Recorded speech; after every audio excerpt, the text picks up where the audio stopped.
Hello students. तो आज हम लोग न्यू टॉपिक स्टार्ट कर रहे हैं, that is function. Basically function एक ऐसा टॉपिक है जो पूरे के पूरे आईआईटी जेईई का यू कैन से बैकबोन है, और स्पेशली कैलकुलस के लिए तो ये बिल्कुल एंट्री डोर है। मतलब आपको यदि कैलकुलस लर्न करना है तो जैसे किसी बिल्डिंग में एंटर करने के लिए आप लोग डोर से इंटर होते हैं, गेट से इंटर होते हैं, एग्जैक्टली उसी तरह से फंक्शन की कंप्लीट नॉलेज हो तो फिर आप कैलकुलस में इंटर कर सकते हैं। तो फंक्शन में डिफरेंट वेराइटीज़ होती हैं, लेकिन आज हम लोग मेनली क्लासिफिकेशन ऑफ फंक्शन की बात करेंगे और उसके पहले फंक्शन होता क्या है उसकी बात करेंगे, और उसी बीच हम लोग ये भी पढ़ेंगे कि फंक्शन की उत्पत्ति कैसे हुई, कहाँ से ये डेवलप हुआ। लुक, सबसे पहले एक टर्मिनोलॉजी आती है function. What is the meaning of function? सबसे पहले तो ये आप लोग बताओ, क्या फंक्शन को माइंड में आने पर क्या फील करते हो तुम लोग?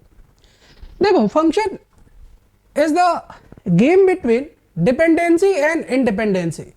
लुक, जब कभी दो चीजें हैं तो एक दूसरे पर या दूसरी पहले पर डिपेंडेंट होती है। जैसे मैं एक छोटा सा एग्जाम्पल लेता हूँ, प्रैक्टिकल एग्जाम्पल मैं एक ले रहा हूँ। मान लो कि कहीं तुम्हारे पास कोई एक इस तरह की सुपर कार है, ओके, ये ले लिया सुपर कार जो रन कर रहा है, रोड पे स्लाइड करते हैं। मान लो तुम्हारे पास कोई ये डिस्टेंस एस है, ये कार टाइम टी में स्पीड v से रन कर रहा है। अब प्रैक्टिकली यदि मुझे कहना हो तो मैं क्या बोलूँगा?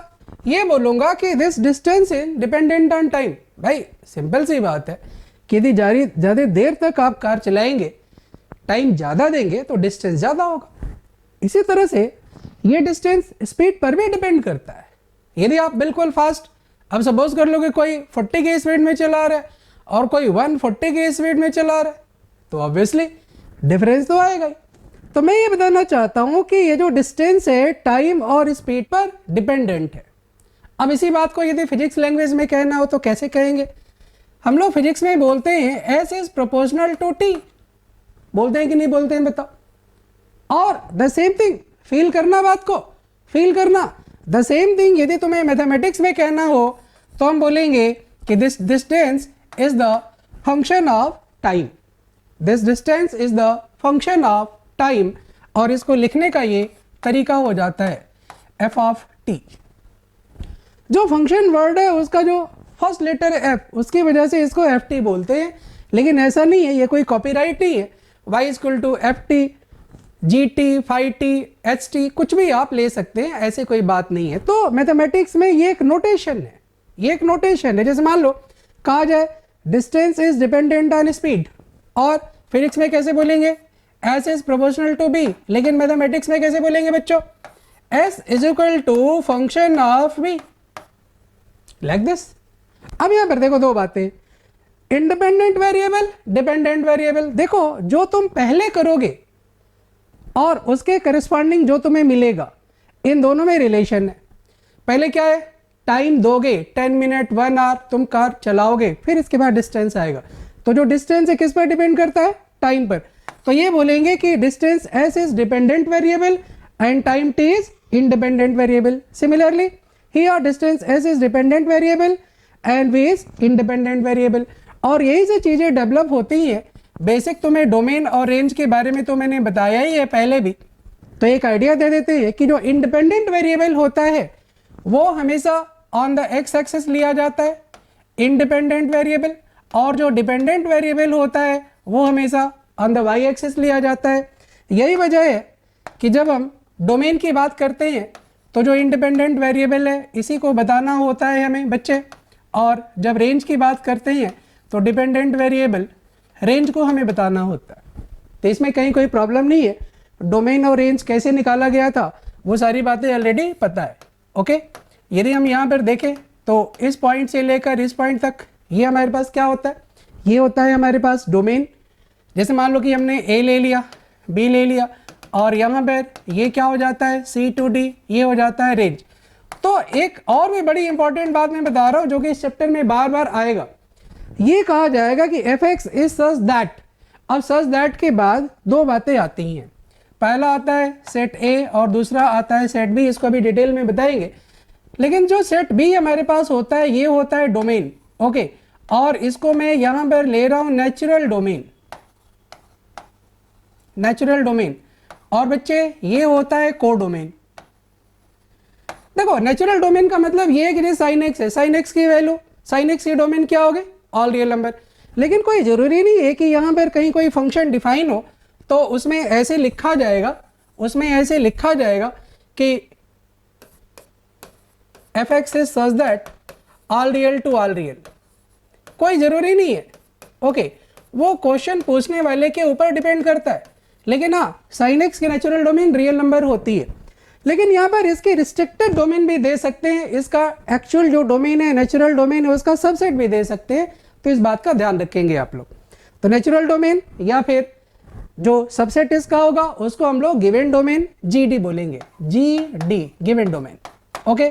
और यहाँ पे जो टर्म आएगा इसको बोलते हैं हम लोग बच्चे सीडी को डोमेन, ओके। अच्छा, जो तुम्हारे पास डोमेन है वो ऑन द एक्स एक्सिस दिखता है, ओके, और कुछ इस तरह से दिखता है, और जो तुम्हारे पास रेंज है वो हमेशा सी टू डी वाई एक्सिस पर दिखता है। ध्यान रखना यहाँ पर जो कोडोमेन है वो कहीं ग्राफ में विजुअलाइज नहीं होता, ओके, ये ग्राफ में नहीं दिखता। तो इस बात का ध्यान रखना है कि आपके पास ग्राफ में क्या क्या होता है, डोमेन रेंज। जब इस तरह से सिस्टम डिफाइन किया जाता है तो इसको कहते हैं गिवन डोमेन, इसको कहते हैं कोडोमेन, जीडी सीडी। अब सीडी किसी किसी सिचुएशन में आपके पास जो एक्चुअल रेंज है उस फंक्शन का उसके बराबर हो जाता है। तो ये पूरा गेम है, ये पूरी स्टोरी है जो इस पूरे चैप्टर में हम लोगों को पढ़ना है, ओके। लेकिन ये वाली बात ध्यान रखने वाली है कि यहाँ पर बी जो है कोडोमेन होगा और ए जो है गिवन डोमेन होगा।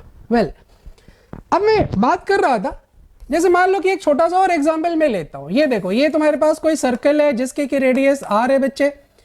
चलो बताओ, इन जनरल फिर से वही मैं बात एक और एग्जांपल से क्लियर करना चाहूंगा कि आपके पास सर्कल है, ये बताओ एरिया किस पे डिपेंड करता है, एरिया किस पे डिपेंड करता है, रेडियस पे। तो हम लोग ये कहेंगे कि area is dependent on radius. लेकिन बच्चों इसको यदि हम लिखना चाहें तो ऐसे भी लिख सकते हैं, area is proportional to radius, या फिर हम लोग इसको कैसे लिख सकते हैं, area is the function of radius. दिख रहा है क्या, area is the function of radius. And my dear, यहां पर देखो, यहां पर देखो, जो तुम्हारे पास एफ ऑफ आर है वो होता है, कितना होता है, पाई आर स्क्वायर। तो एक तरह से हम लोग f of r is equal to क्या हमने पाया, पाई आर स्क्वायर पाया। तो इस तरह से हम लोग जो है फंक्शन की बात करेंगे। लेकिन पहली बात तो ये है कि भाई फंक्शन आया कहां से, सबसे पहले क्या आया, तो वो मैं बिल्कुल बेसिक से आप लोगों को बताने जा रहा हूं। Cartesian product of two sets, okay. जहां तक सेट के बारे में 11th में आप लोगों ने पढ़ा है, collection of well defined elements is known as set. आपके पास यदि कहीं कोई सेट है, सपोज कर लो कि एक मैंने सेट ले लिया जिसमें कि यहाँ पर 2 एलिमेंट है, और दूसरा कोई सेट ले लिया इसमें भी 2 एलिमेंट है, ए कॉमा बी है, और इसमें 1 कॉमा 2 है। तो एक सिस्टम आता है जिसे हम लोग डिफाइन करते हैं, वो कहते हैं Cartesian product of two sets. Obviously non empty set की ही बात करेंगे। अब सपोज कर लो कि ये सेट ए है, इसमें कोई एलिमेंट ही नहीं है, तो हम लोग कार्टेशियन प्रोडक्ट डिफाइन करने की कोई बात ही नहीं कर सकते। तो होता क्या है, let a and b are any 2 non empty sets, then set of all ordered pairs a b ordered pairs, जैसे 2 3 4 5, इसको हम लोग ऑर्डर्ड पेयर्स बोलेंगे, such that a belongs to set a and b belong to set b is called the Cartesian product of sets A and B and it is denoted by A cross B। बच्चों इसके जो definition है ये आप लोगों को note down करना है, और वो डिफिनीशन ये है, A cross B is equal to ordered pair a b, ordered pair a b. देखो इसमें से जो फर्स्ट एलिमेंट है, ध्यान देना, इसमें से जो फर्स्ट एलिमेंट है वो सेट ए का होना चाहिए, और जो सेकेंड एलिमेंट है वो सेट बी का होना चाहिए। जैसे मैंने यहाँ पर एग्जाम्पल लिया है, तो बताओ ए क्रॉस बी की बात करें तो सबसे पहला वाला सेट ए का सबसे पहले आएगा 1 ए, तो 1 कॉमा ए हम लोग ऐसे लिख देंगे, फिर 1b लिख देंगे, फिर इसके बाद बच्चे 2a लिखेंगे और फिर 2b लिखेंगे। तो ये हमारे पास Cartesian product of two sets हो गया। यहाँ पर यदि a और b में से कोई एक फाई है, दोनों ही फाई है, तो सिंपल सी बात है a cross b is equal to phi होगा। बच्चों यहाँ पर जो ऑर्डर्ड पेयर आया इसको हम लोग बोलते हैं एलिमेंट्स। ओके, अब एक बात और मैं बताना चाहूँगा कि यदि हमारे पास सेट A में number of elements in set A, suppose कर लो M है, number of elements in set B, याद करो इसको हम लोग कार्डिनल नंबर कहते हैं।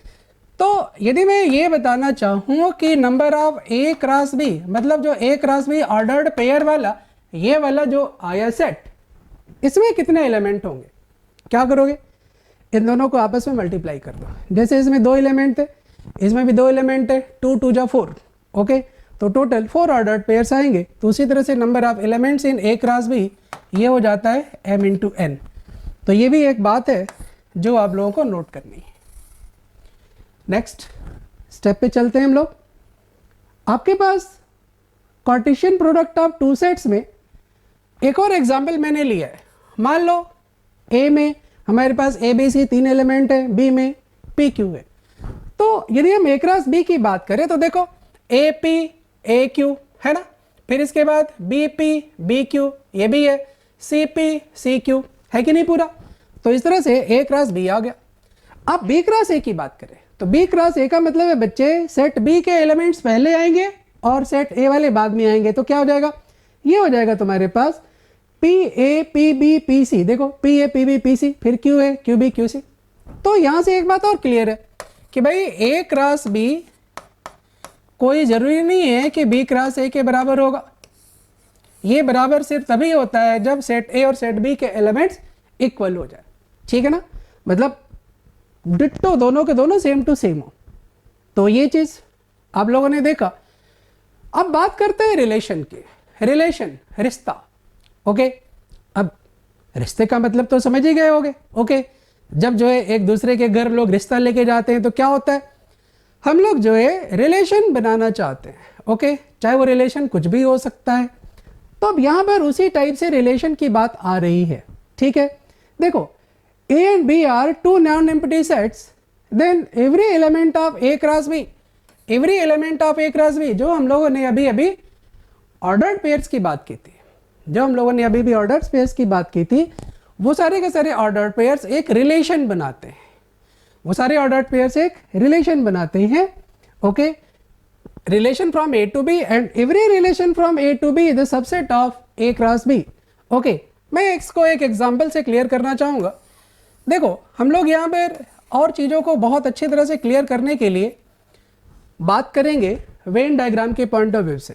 जैसे मान लो कि यहाँ पर 3 एलिमेंट ले लिया और यहाँ पर 2 एलिमेंट ले लिया। एक सेकेंड के लिए मान लो ये तुम्हारे पास सेट A है, ये सेट B है, सेट A और B आपस में related, okay, A related to B ऐसा दिया हुआ है। तो यदि तुम A क्रॉस B निकालो तो A क्रॉस B में टोटल कितने एलिमेंट्स आएंगे, 3 इधर 2 इधर, 3 2 जा 6, टोटल 6 एलिमेंट्स यहाँ पर तुम्हें नजर आएंगे। तो ये बात समझ में आ रही है कि 6 एलिमेंट्स आएंगे, 1A 1B 2A 2B 3A 3B। इसको हम लोग एरो डायग्राम से कुछ ऐसे दिखा सकते हैं। देखो 1A 1B 2A 2B 3A 3B, कुछ ऐसे दिखा सकते हैं। तो वो जो ऑर्डर्ड पेयर्स में लिखा जा रहा था वो बिल्कुल ऐसे दिख रहा है, 1A 1B 2A 2B 3A 3B ऐसे करके टोटल 6 आ रहे। तो वो जो ऑर्डर्ड पेयर्स हैं, जैसे कि 1 जो A से रिलेटेड है तो इसको हम लोग कहेंगे कि ये रिलेशन का एक पार्ट है। अब रिलेशन डिफाइन जब हम लोग करते हैं तो रिलेशन में कुछ ना कुछ कंडीशन देते हैं। जैसे मान लो कि ये कहा जाए कि ये सेट A सेट B है, ये 2 क्लास है किसी स्कूल के और इनमें जो स्टूडेंट्स है वो आपस में फ्रेंड है। फ्रेंडशिप की कोई कंडीशन डाल दो। मान लो कि मैंने दे दिया कि आपके पास जिसके मोर देन 90% है सेट A में, सेट A वाले क्लास में और सेट B वाले क्लास में जिसके मोर देन 90% है वो सब आपस में फ्रेंड है, ठीक है ना। तो पहले तो ये बताओ कि आपके पास यहाँ पर 1A 1B 1C ऐसे लेते हुए टोटल कहाँ तक आ जाओगे, 3B तक आ जाओगे, टोटल 6 एलिमेंट्स है, ध्यान रखना। अब मैं यहाँ पे रिलेशन जो बनाया उसके अकॉर्डिंग मैं बताना चाहता हूँ कि रिलेशन में क्या क्या आएगा। मैंने कह दिया कि मोर देन 90% वाले आपस में फ्रेंड है। अब देखो केसेस बनाने पड़ेंगे कि भाई इसमें जो है मान लो कि 1 है जिसका मोर देन 90% है और इधर B है जिसका कि मोर देन 90% है, तो फ्रेंड कौन हुआ? 1 और B हुए आपस में फ्रेंड, हो गए ना?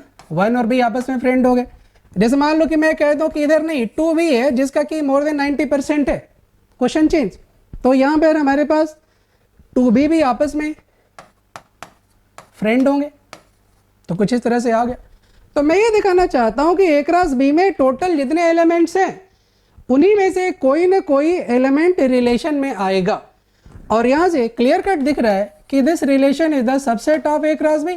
सबसेट का मतलब तो पता ही है ना, जो एलिमेंट इसमें है यदि वो सारा का सारा एलिमेंट इस सेट में है तो फिर हम कहते हैं कि ये सेट इसका सबसेट है। जैसे इंडिया है, इंडिया के अंदर राजस्थान है, राजस्थान के अंदर कोटा है। ओके, तो हम लोग कहेंगे कि Kota is the subset of Rajasthan, या फिर Kota is the subset of India, मतलब वो चीज़ उसमें प्रेजेंट हो। तो ये वाली बात मैं ये बताना चाह रहा था कि इस तरह से रिलेशन डिफाइन होता है, और जो रिलेशन है वो जो है ए क्रॉस बी का सबसेट होता है। ओके, अब आप लोग नेक्स्ट देखिए, मैं बताना चाहता हूँ यदि हमारे पास सेट ए और बी है, नॉन एम्प्टी टू सेट्स, जिसमें कि फर्स्ट में m एलिमेंट्स हैं और दूसरे में n एलिमेंट्स हैं, देन ए क्रॉस बी में टोटल कितने ऑर्डर्ड पेयर होंगे बताओ तो? अभी अभी बता देना। नंबर ऑफ ए में m elements, number of b में n एलिमेंट्स, तो number of A cross b कितना हुआ? m into n। उसी चीज़ को मैंने यहाँ पर लिखा है कि this consist mn ordered pairs.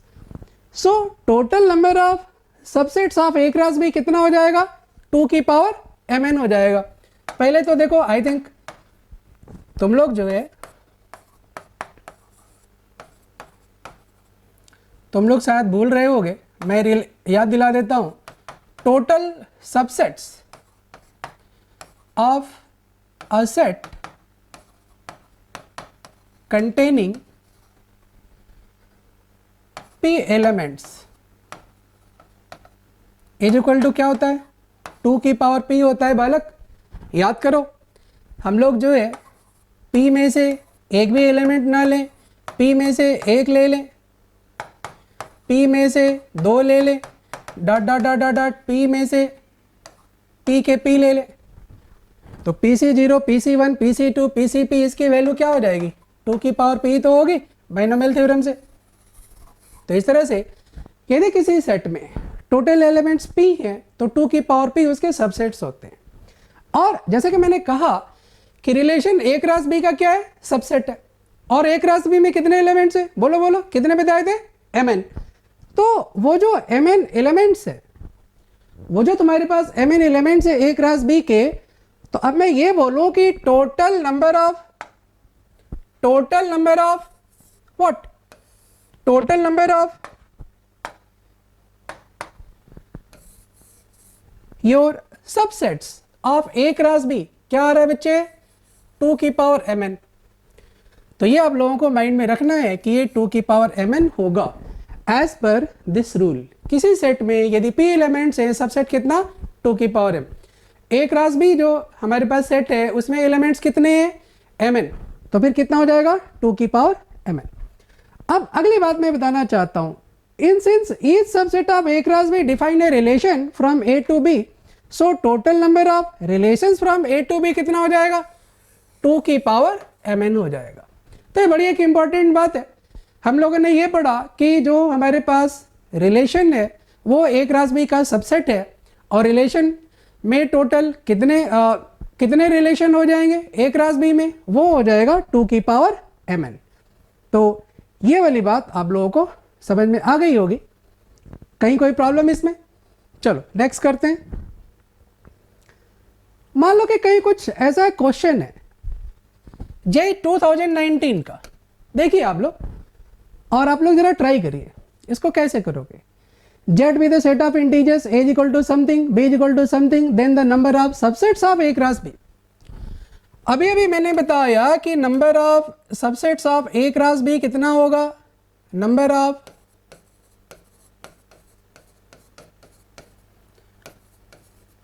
Subsets of A cross b कितना होगा, उसमें जितने एलिमेंट्स हैं उसको तुम 2 की पावर में कर दो, 2 की पावर m इंटू n, ये तो होगा and this is the answer. अब क्वेश्चन ये है कि m और n क्या है, तो ये देखो बच्चों m हमने लेना है number of elements in set a। अब number of elements in set a क्या होगा, ये देखो 2 की power something is equal to 1 है, तो क्यों ना इसको 2 की पावर 0 ले लो। अब इसको तुम कंपेयर कर दो, x plus 2 into x square minus 5x plus 6 is equal to 0। अच्छा तो बच्चों ये बताओ क्या क्या मिला, एक तो x इज इक्वल टू -2 मिल जाएगा, एक x इज इक्वल टू 3 मिल जाएगा और एक x इज इक्वल टू 2 मिल जाएगा। वेल तो टोटल एलिमेंट्स कितने आ गए, 3 आ गए। Good, very good. अब इसके बाद n की बात करें तो ये है कितना, number of elements in set b, तो ये भी देख लेते हैं। बच्चों यहाँ पर आपके पास है 2x minus 1 is less then 9 and greater than -3। बताओ कहीं कोई प्रॉब्लम नहीं होनी चाहिए। यहाँ पर 2x is less then 10 greater than -2, x is greater then -1 less than 5। तो x की वैल्यूज हमें जो भी लेनी है इंटीजर लेनी है, इसमें भी इंटीजर लेनी थी z था और इसमें भी इंटीजर लेनी है, तो बोलो क्या होगा, क्या क्या होगा, बोलो बोलो। 0 1 2 3 4, 0 1 2 3 4 कितने एलिमेंट्स आ गए, 1 2 3 4 5 एलिमेंट्स आ गए ना। ओके 5 एलिमेंट्स आ गए, तो आपके पास यदि इसमें 3 एलिमेंट्स है और इसमें 5 एलिमेंट्स है, तो जो आपके पास आंसर होगा कितना हो जाएगा, 2 की पावर mn। तो 2 की पावर 3 इंटू 5 दैट इज 2 की पावर 15। तो आई थिंक ये आपके पास 2 की पावर 15 कुछ इस तरह से हो जाएगा। तो इसमें कहीं कोई प्रॉब्लम नहीं होनी चाहिए। कई बार जेई में ऐसे भी क्वेश्चन आते हैं जो बिल्कुल बेसिक कंसेप्ट पर होते हैं, और ये पूरा का पूरा जो रिलेशन का फंडा बताया मैंने वो यदि आता है तभी आप इसको कर पाएंगे। चलिए next, domain and range of a relation. देखो ऐसा है ना कि जो हमारे पास ए क्रॉस बी है, इसमें ऑर्डर्ड पेयर्स ए बी था, और याद करो a बिलोंग्स टू a हुआ करता था and b belongs to b हुआ करता था। कोई दिक्कत, जो फर्स्ट एलिमेंट है हमारा इसी को हम लोग कहते हैं डोमेन, और जो सेकेंड एलिमेंट है इसी को कहते हैं रेंज। देखो यहाँ पर डोमेन ऑफ रिलेशन क्या होगा, a हो जाएगा, और domain of relation sorry range of relation b हो जाएगा। ये ध्यान रखने वाली बात है कि a b उस रिलेशन में इन्वॉल्व हो, मतलब a और b आपस में रिलेटेड होना चाहिए, इस बात को माइंड में रखना है। इसी चीज़ को हमने यहाँ पर दिया है। ओके इस चीज़ को आप लोग जो है नोट डाउन कर लो।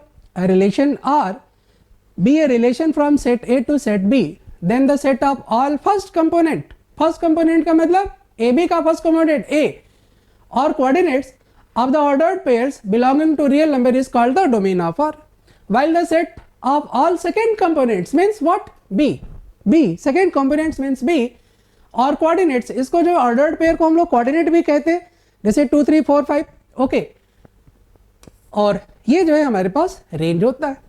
अब इसी पर बेस्ड एक क्वेश्चन लेते हैं। ये देखो एक हमारे पास क्वेश्चन है, और इस क्वेश्चन में देखो किस तरह से चीजें रखी गई हैं। बच्चे रिलेशन जब होगा ना तो रिलेशन में कुछ दिया होगा, जैसे यहाँ पर x, y ordered pair x और y आपस में कैसे रिलेटेड है, 3x is equal to y है, या फिर यूं कह लो y is equal to 3x है, एक ही बात है ना। y इज इक्वल टू क्या बच्चे, 3x है।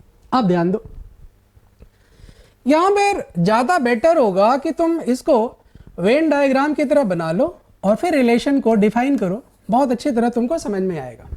ध्यान दो, आपके पास सेट A 1 2 3 4 से लेकर के सीधे सीधे अप टू 14 है। अच्छा सेट A और यहाँ पर भी सेट A ही है, तो मतलब ये हुआ कि आपके पास 1 2 3 4 5 6 7 8 9 10 11 12 13 14, ठीक है। 1 2 3 4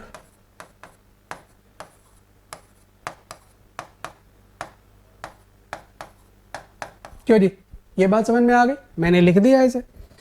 अब देखो तुम्हारे पास जो सिचुएशन आएगी उसके according y is equal to 3x, मतलब x की वैल्यू मुझे क्या रखनी है, 1 रखनी है। x की वैल्यू 1 इधर से रखो तो y की वैल्यू 3, तो 1 3 से रिलेटेड हो गया।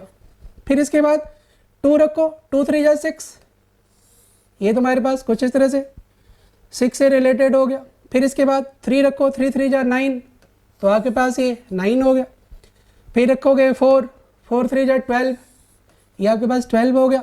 फिर क्या रखेंगे बच्चों, फिर इसके बाद रखेंगे 5 5 रखेंगे 15 होगा, 15 इधर है ही नहीं। तो मतलब ये हुआ कि आपके पास जो ऑर्डर्ड पेयर्स बनेंगे वो कितने बनेंगे, सिर्फ और सिर्फ 4 ऑर्डर्ड पेयर्स बनेंगे। इसी को हम लोग capital R is equal to, look here, capital R is equal to आपके पास आ जाएगा कितना, 1 3 2 6 3 9 और इसके बाद 4 12। ये देखो पूरा मैंने अच्छी तरह समझा दिया, ये लिखने का एक तरीका होगा। तो बच्चों इसमें बात करेंगे डोमेन की, तो ये लो भाई, डोमेन क्या हो जाएगा, डोमेन ऑफ दिस रिलेशन क्या हो जाएगा, वो एलिमेंट जो कि ऑर्डर्ड पेयर के फर्स्ट एलिमेंट है। तो 1 2 3 4, 1 2 3 4। Okay, range of this relation, capital R से रिलेशन को शो कर रहे हैं। तो इधर जो आए थे, क्या क्या आए थे बच्चे, 3 6 9 12। कोई प्रॉब्लम, कोई प्रॉब्लम नहीं होनी चाहिए, 3 6 9 12। अब इसमें जो एक और चीज आती है कोडोमेन, तो कोडोमेन तो पूरा का पूरा सेट ए ही होगा। इधर वाला जो सेट ए है मतलब 1 से लेकर के सारा का सारा एलिमेंट 14 तक, ये सब का सब जो है क्या हो जाएगा, ये सब का सब क्या हो जाएगा, कोडोमेन हो जाएगा। अच्छा एक बात समझने वाली है कि जो हमेशा कोडोमेन होता है, कोडोमेन वो हमेशा लेस देन, या फिर यूं कह लो, 1 सेकेंड बच्चों, मैं बताना चाह रहा हूं कि जो रेंज होता है वो हमेशा लेस देन कोडोमेन होता है या सबसेट ऑफ कोडोमेन होता है। तो ये बात भी एक ध्यान रखने वाली है जो आप लोगों को ध्यान में रखना है। ओके, बहुत होगा तो बराबर हो सकता है, वो एक स्पेशल सिचुएशन आ जाएगी, उसकी भी बात हम लोग करने वाले हैं। डेफिनेशन ऑफ फंक्शन, ओके भाई, मेन अपने मुद्दे पर आ गए हम लोग। डेफिनेशन ऑफ फंक्शन, किसी फंक्शन को हम डिफाइन कैसे करते हैं। तो देखो होता क्या है कि अभी भी हम लोग ने पढ़ा रिलेशन, ए क्रॉस बी के सबसेट जितने भी होंगे रिलेशन होंगे। तो कोई भी रिलेशन हो सकता है, लेकिन उसी रिलेशन में कुछ ऐसे स्पेशल रिलेशन होते हैं जिनको कि फंक्शन कहा जाता है। अब फंक्शन किसको किसको कह सकते हैं, उसके लिए कुछ कंडीशंस है, वो मैं बताऊंगा आप लोगों को। इसको हम लोग दो तरीके से पढ़ेंगे। पहला तो हमारे पास तरीका है कुछ इस तरह से, a relation is said to be function with following condition simultaneously. देखो रिलेशन की बात है तो रिलेशन तो ऐसे भी हो सकता है ना कि एक्स वाई जेड हमने 3 ले लिया और ये देखो आपस में एक्स वाई जेड क्या ही रिलेटेड है।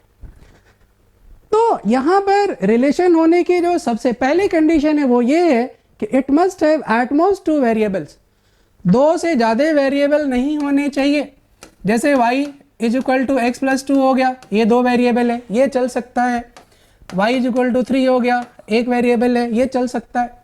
ओके, तो इस बात का ध्यान रखोगे कि पहली कंडीशन ही है कि 2 या 2 से कम वेरिएबल होंगे, इससे ज्यादा नहीं होंगे, first point. Second point, it must be real valued. It must be real valued का मतलब ये बच्चे कि जैसे मान लो कि y is equal to x square minus 4 दे दिया गया, यहां पर मैं fx ले रहा हूं और यहां पर fx ले लिया मैंने क्या, all real to all real. तो देखो x इज इक्वल टू 2 इसके डोमेन में है, तो 2 और -2 पर ये क्या मिल रहा है, y की वैल्यू इन्फिनिटी मिल रही है। रियल मिल रहा है, नहीं, इन्फिनिटी मिल रहा है। तो यहां पर ऐसे चीजें हम लोग नहीं एक्सेप्ट करेंगे जो रियल ना दे। मतलब जितने भी हमारे पास इधर डोमेन में एलिमेंट्स होंगे सबके करस्पॉन्डिंग जो y की वैल्यू होगी वो क्या होगी, रियल होगी। ये बात समझ में आ गई। यहां पर जैसे मान लो इसी क्वेश्चन को मैं देखो बदल दिया, मैंने क्वेश्चन y रखा, अब fx की वैल्यू मैं ऐसे लेना चाहता हूं, all real number except plus minus 2 real number, ऐसे मैंने ले लिया।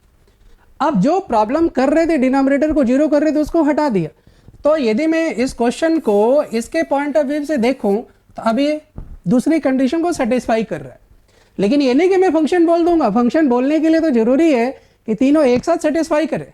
अब तीसरी बात देखो, it must be single valued. Single valued का मतलब ये होता है बच्चे कि एक एक्स के लिए एक ही वाई मिले। क्या होना चाहिए? एक एक्स के लिए एक ही वाई मिले। यदि एक एक्स के लिए एक वाई है तो फिर हम उसको बोलेंगे कि यस, ये फंक्शन की तीसरी कंडीशन को सेटिस्फाई करता है। और ये सबसे ज़्यादा इंपॉर्टेंट है, ये जो है सबसे ज़्यादा इंपॉर्टेंट है। तो एक एक्स के लिए एक वाई चेक करने का अपने पास अलग अलग मेथड है। मैं बताना चाहता हूँ vertical line test. Vertical line test का मतलब है बच्चे कि आप ये देखो कि आपके पास कोई इस तरह का और एक इस तरह का ग्राफ है। ध्यान देना, कुछ इस तरह के दो हमने ग्राफ लिए। ओके, मुझे क्या चेक करना है? एक एक्स के लिए एक वाई हो, तो यहां पर तुम वर्टिकल लाइन ड्रॉ करो। इसके करस्पॉन्डिंग क्या मिलेगा? वाई एक ही मिलेगा ना। यदि हम x1 लेते हैं तो x1 के करस्पॉन्डिंग वाई एक ही मिलेगा। अभी तो जरा देखना, यदि मैंने मान लो कि x1 ये लिया तो इसके करस्पॉन्डिंग y की वैल्यू ये देखो, y1 y2 y3 कितनी मिल गई? 3 मिल गई। अब इस बात को मैं थोड़ा ग्राफिकली लेना चाहता हूं। यदि हम एक x के लिए चेक करना चाह रहे हैं कि एक y मिले तो इसके लिए बड़ा अच्छा सा फंडा होता है वर्टिकल लाइन टेस्ट। क्या करो कि ग्राफ जो बना हुआ है उस पर एक वर्टिकल लाइन ऐसे लेफ्ट टू राइट मूव कर दो और ये देखो कि एक ही पॉइंट पर वो कट कर रहे हैं क्या। यदि वो सिंगल पॉइंट पर कट कर रहे हैं वर्टिकल लाइन और ग्राफ, तो समझ लो वो फंक्शन होगा। जैसे कि यहाँ पर ये फंक्शन होगा, लेकिन यहाँ पर ये फंक्शन नहीं होगा क्योंकि एक ही x के लिए 3 वाई मिल रहा है। ओके, तो ये बात को समझना है और इस पर बेस्ड मैं एक आध क्वेश्चन दे रहा हूँ। ये देखो, which of the following graphs are functions. तुम लोग खुद से बताओ, इसके लिए मैं टाइम देता हूँ आप लोगों को 10 सेकेंड।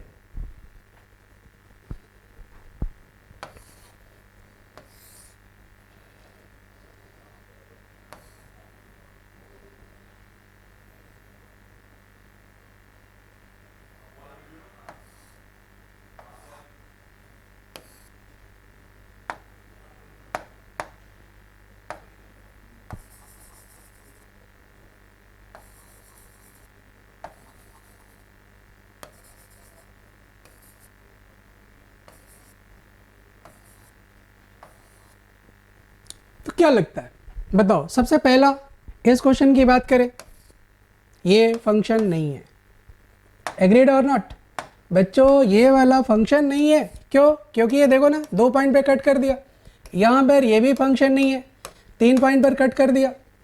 मैं बात करना चाह रहा था इसके। तो देखो यहाँ पर ये क्वेश्चन में फिगर थोड़ा सा ठीक नहीं बना हुआ है, वास्तव में कुछ इस तरह का है ये। तो यहाँ पर मैं वर्टिकल लाइन ड्रॉ कर रहा हूँ, तो वर्टिकल लाइन यदि मैं ऐसे ड्रॉ करूँ तो यहाँ पर तो कोई कटिंग नहीं है, लेकिन इस पर ड्रॉ कर दो, इनफाइनाइट कट हो गए ना, इनफाइनाइट कट हो गए, इसलिए ये भी फंक्शन नहीं है। अगली कहानी इसकी देखो, यहाँ पर वर्टिकल लाइन लो, लेफ्ट टू राइट कहीं भी लो, यहाँ पर सिर्फ एक ही कट आएगा, इसलिए ये फंक्शन हो गया। तो ऐसे करके ढेर सारे ऐसे आप लोगों को क्वेश्चन मिलेंगे जिसमें आप लोगों को समझना पड़ेगा चीज़ों को। ओके, अब मैं बताना चाह रहा हूँ आप लोगों को कुछ और छोटे छोटे क्वेश्चंस। जैसे मान लो कि y equal to mod x है, बताओ ये फंक्शन है कि नहीं है? y equal to mod x function है बच्चे। क्यों? क्योंकि आपके पास जो वर्टिकल लाइन है मॉड x को एक ही पॉइंट पर कट करेगा। ठीक है, चलो बताओ y equal to x square function है कि नहीं है? बोलो बोलो, y equal to x square का ग्राफ कुछ ऐसा होगा और यहाँ पर हर एक जगह एक ही पॉइंट पर कटिंग होगी। देखो वो 2 वेरिएबल वाली बात चल रही है, रियल वैल्यूड वाली बात चल रही है, 2 कंडीशन और तीसरी एक x के लिए एक y। इसी तरह से जैसे मान लो कि मैं ले लेता हूं y is equal to sine x, तो समझ गए होगे साइन एक्स भी एक फंक्शन होगा, क्योंकि यहाँ पर सिचुएशन कुछ इस तरह की आ रही है, सिंगल पॉइंट पर ही कट हो रहा है। ओके, मैं लास्ट एक एग्जाम्पल लेना चाहता हूँ, y square is equal to x. चलो बताओ तो y square is equal to x function है कि नहीं है? बच्चों ये तो मुझे फंक्शन नहीं लग रहा। क्यों? क्योंकि यहाँ पर 2 पॉइंट पर कट कर गया। ये छोटे छोटे एग्जाम्पल माइंड में बिल्कुल क्लियर कट होने चाहिए। नेक्स्ट बात करने में चाहता हूँ प्रैक्टिकल एग्जाम्पल्स फॉर मैपिंग। देखो अभी अभी जो मैंने ग्राफिकल मेथड बताया ये जो है सफिशिएंट नहीं है हर तरह के क्वेश्चन को करने के लिए। तो आप लोगों को बिल्कुल हर तरीके से तैयार रहना पड़ेगा। तो ध्यान दो जरा, प्रैक्टिकल एग्जाम्पल्स ऑन मैपिंग। बच्चों क्या है कि एक ऐसा एग्जाम्पल आप लोगों को बताने जा रहा हूं जो आप लोग अपने बच्चों को भी सिखा सकते हो। ध्यान दो, यहां पर मैंने लिया एक सेट और यहां पर दूसरा सेट। सेट ए में हमने किड्स ले लिए K1, K2, K3, ढेर सारे किड्स हैं। मान लो टोटल M किड्स हैं और यहां पर एडल्ट्स हमने ले लिए, एडल्ट्स ले लिए। एडल्ट का मतलब 20 साल से ऊपर वाले, ओके, मैच्योर पर्सन्स। मैं उस एडल्ट की बात कर रहा हूं। मैंने यहां पर एक रिलेशन डिफाइन किया, ओके, और उस रिलेशन को मैं कहना चाहता हूं कि ये फंक्शन है। तो देखो फंक्शन की जो दो कंडीशन है मेनली, वो जो है यहां पर मैं समझाना चाह रहा हूं। देखो ध्यान से, यदि हमारे पास कोई फंक्शन a टू b में है तो ये पहले तो रिलेशन रहा होगा। तो उस रिलेशन को हम फंक्शन तभी कहेंगे जब every element of set A must have an image in set B and every element of set A must have an unique image in set B। इस बात को प्रैक्टिकली समझने के लिए यहाँ पर छोटे छोटे बच्चे हैं और यहाँ पर एडल्ट है। ये बताओ, क्या कोई ऐसा चाइल्ड, ऐसा कोई किड एग्जिस्ट कर सकता है जो बिना फादर के हो? कोई ना कोई उसका फादर तो होगा ही। मतलब इधर कोई ऐसा एलिमेंट नहीं बचेगा जिसको जो है इधर किसी न किसी से रिलेटेड ना हो। किसी न किसी से रिलेटेड होना ही पड़ेगा। यदि कुछ ऐसी सिचुएशन आ गई, जैसे मान लो y इक्वल टू 1/x-2 मैंने लिया और यहाँ पर y is such that all real to all real define है। बच्चों ध्यान दो, यहाँ पर डोमेन में 2 है, 2 यहाँ रख दो, 2 - 2 कितना हो जाएगा? 0। तो 1/0 कितना होगा? इन्फिनिटी। मतलब एक चाइल्ड यहाँ पर 2 है और उस 2 का फादर कहाँ पर है? इन्फिनिटी पर है, मतलब एग्जिस्ट ही नहीं करता। तो 2 को हम लोग क्या बोलेंगे? लावारिस, बिना बाप के। तो ऐसे सिचुएशन में हम लोग जब ऐसे लावारिस यहाँ पे डेवलप हो जाएंगे तो कहेंगे कि ना ना ना, ये तो भाई फंक्शन नहीं है। अगली बात ये बताओ, क्या एक किड के 2 फादर हो सकते हैं? बिल्कुल नहीं। ओके, आप लोगों के पास यदि कोई किड है तो उसका फादर एक ही होगा। तो यदि ऐसे कोई सिचुएशन आ जाए कि एक एलिमेंट के 2 इमेज होने लगे, ये जो है पॉसिबल नहीं है, ये नहीं चलेगा। ओके, इस बात का ध्यान रखेंगे। हाँ, ऐसे सिचुएशन आ सकती है कि K1 और K3 दोनों का फादर एक ही हो जाए, ये चलेगा। ये सपोज कर लो ब्रदर सिस्टर है, ओके, ये चलेगा। तो इस बात का ध्यान रखना है कि आपके पास हर एक सन का कोई ना कोई फादर हो और एक सन का एक ही फादर हो, कई सन का एक फादर हो सकता है। अब जरा सेट बी पर आते हैं, ध्यान दो, सेट बी पर आते हैं। सेट बी में हमारे पास ये कुछ सिस्टम है इस तरह का।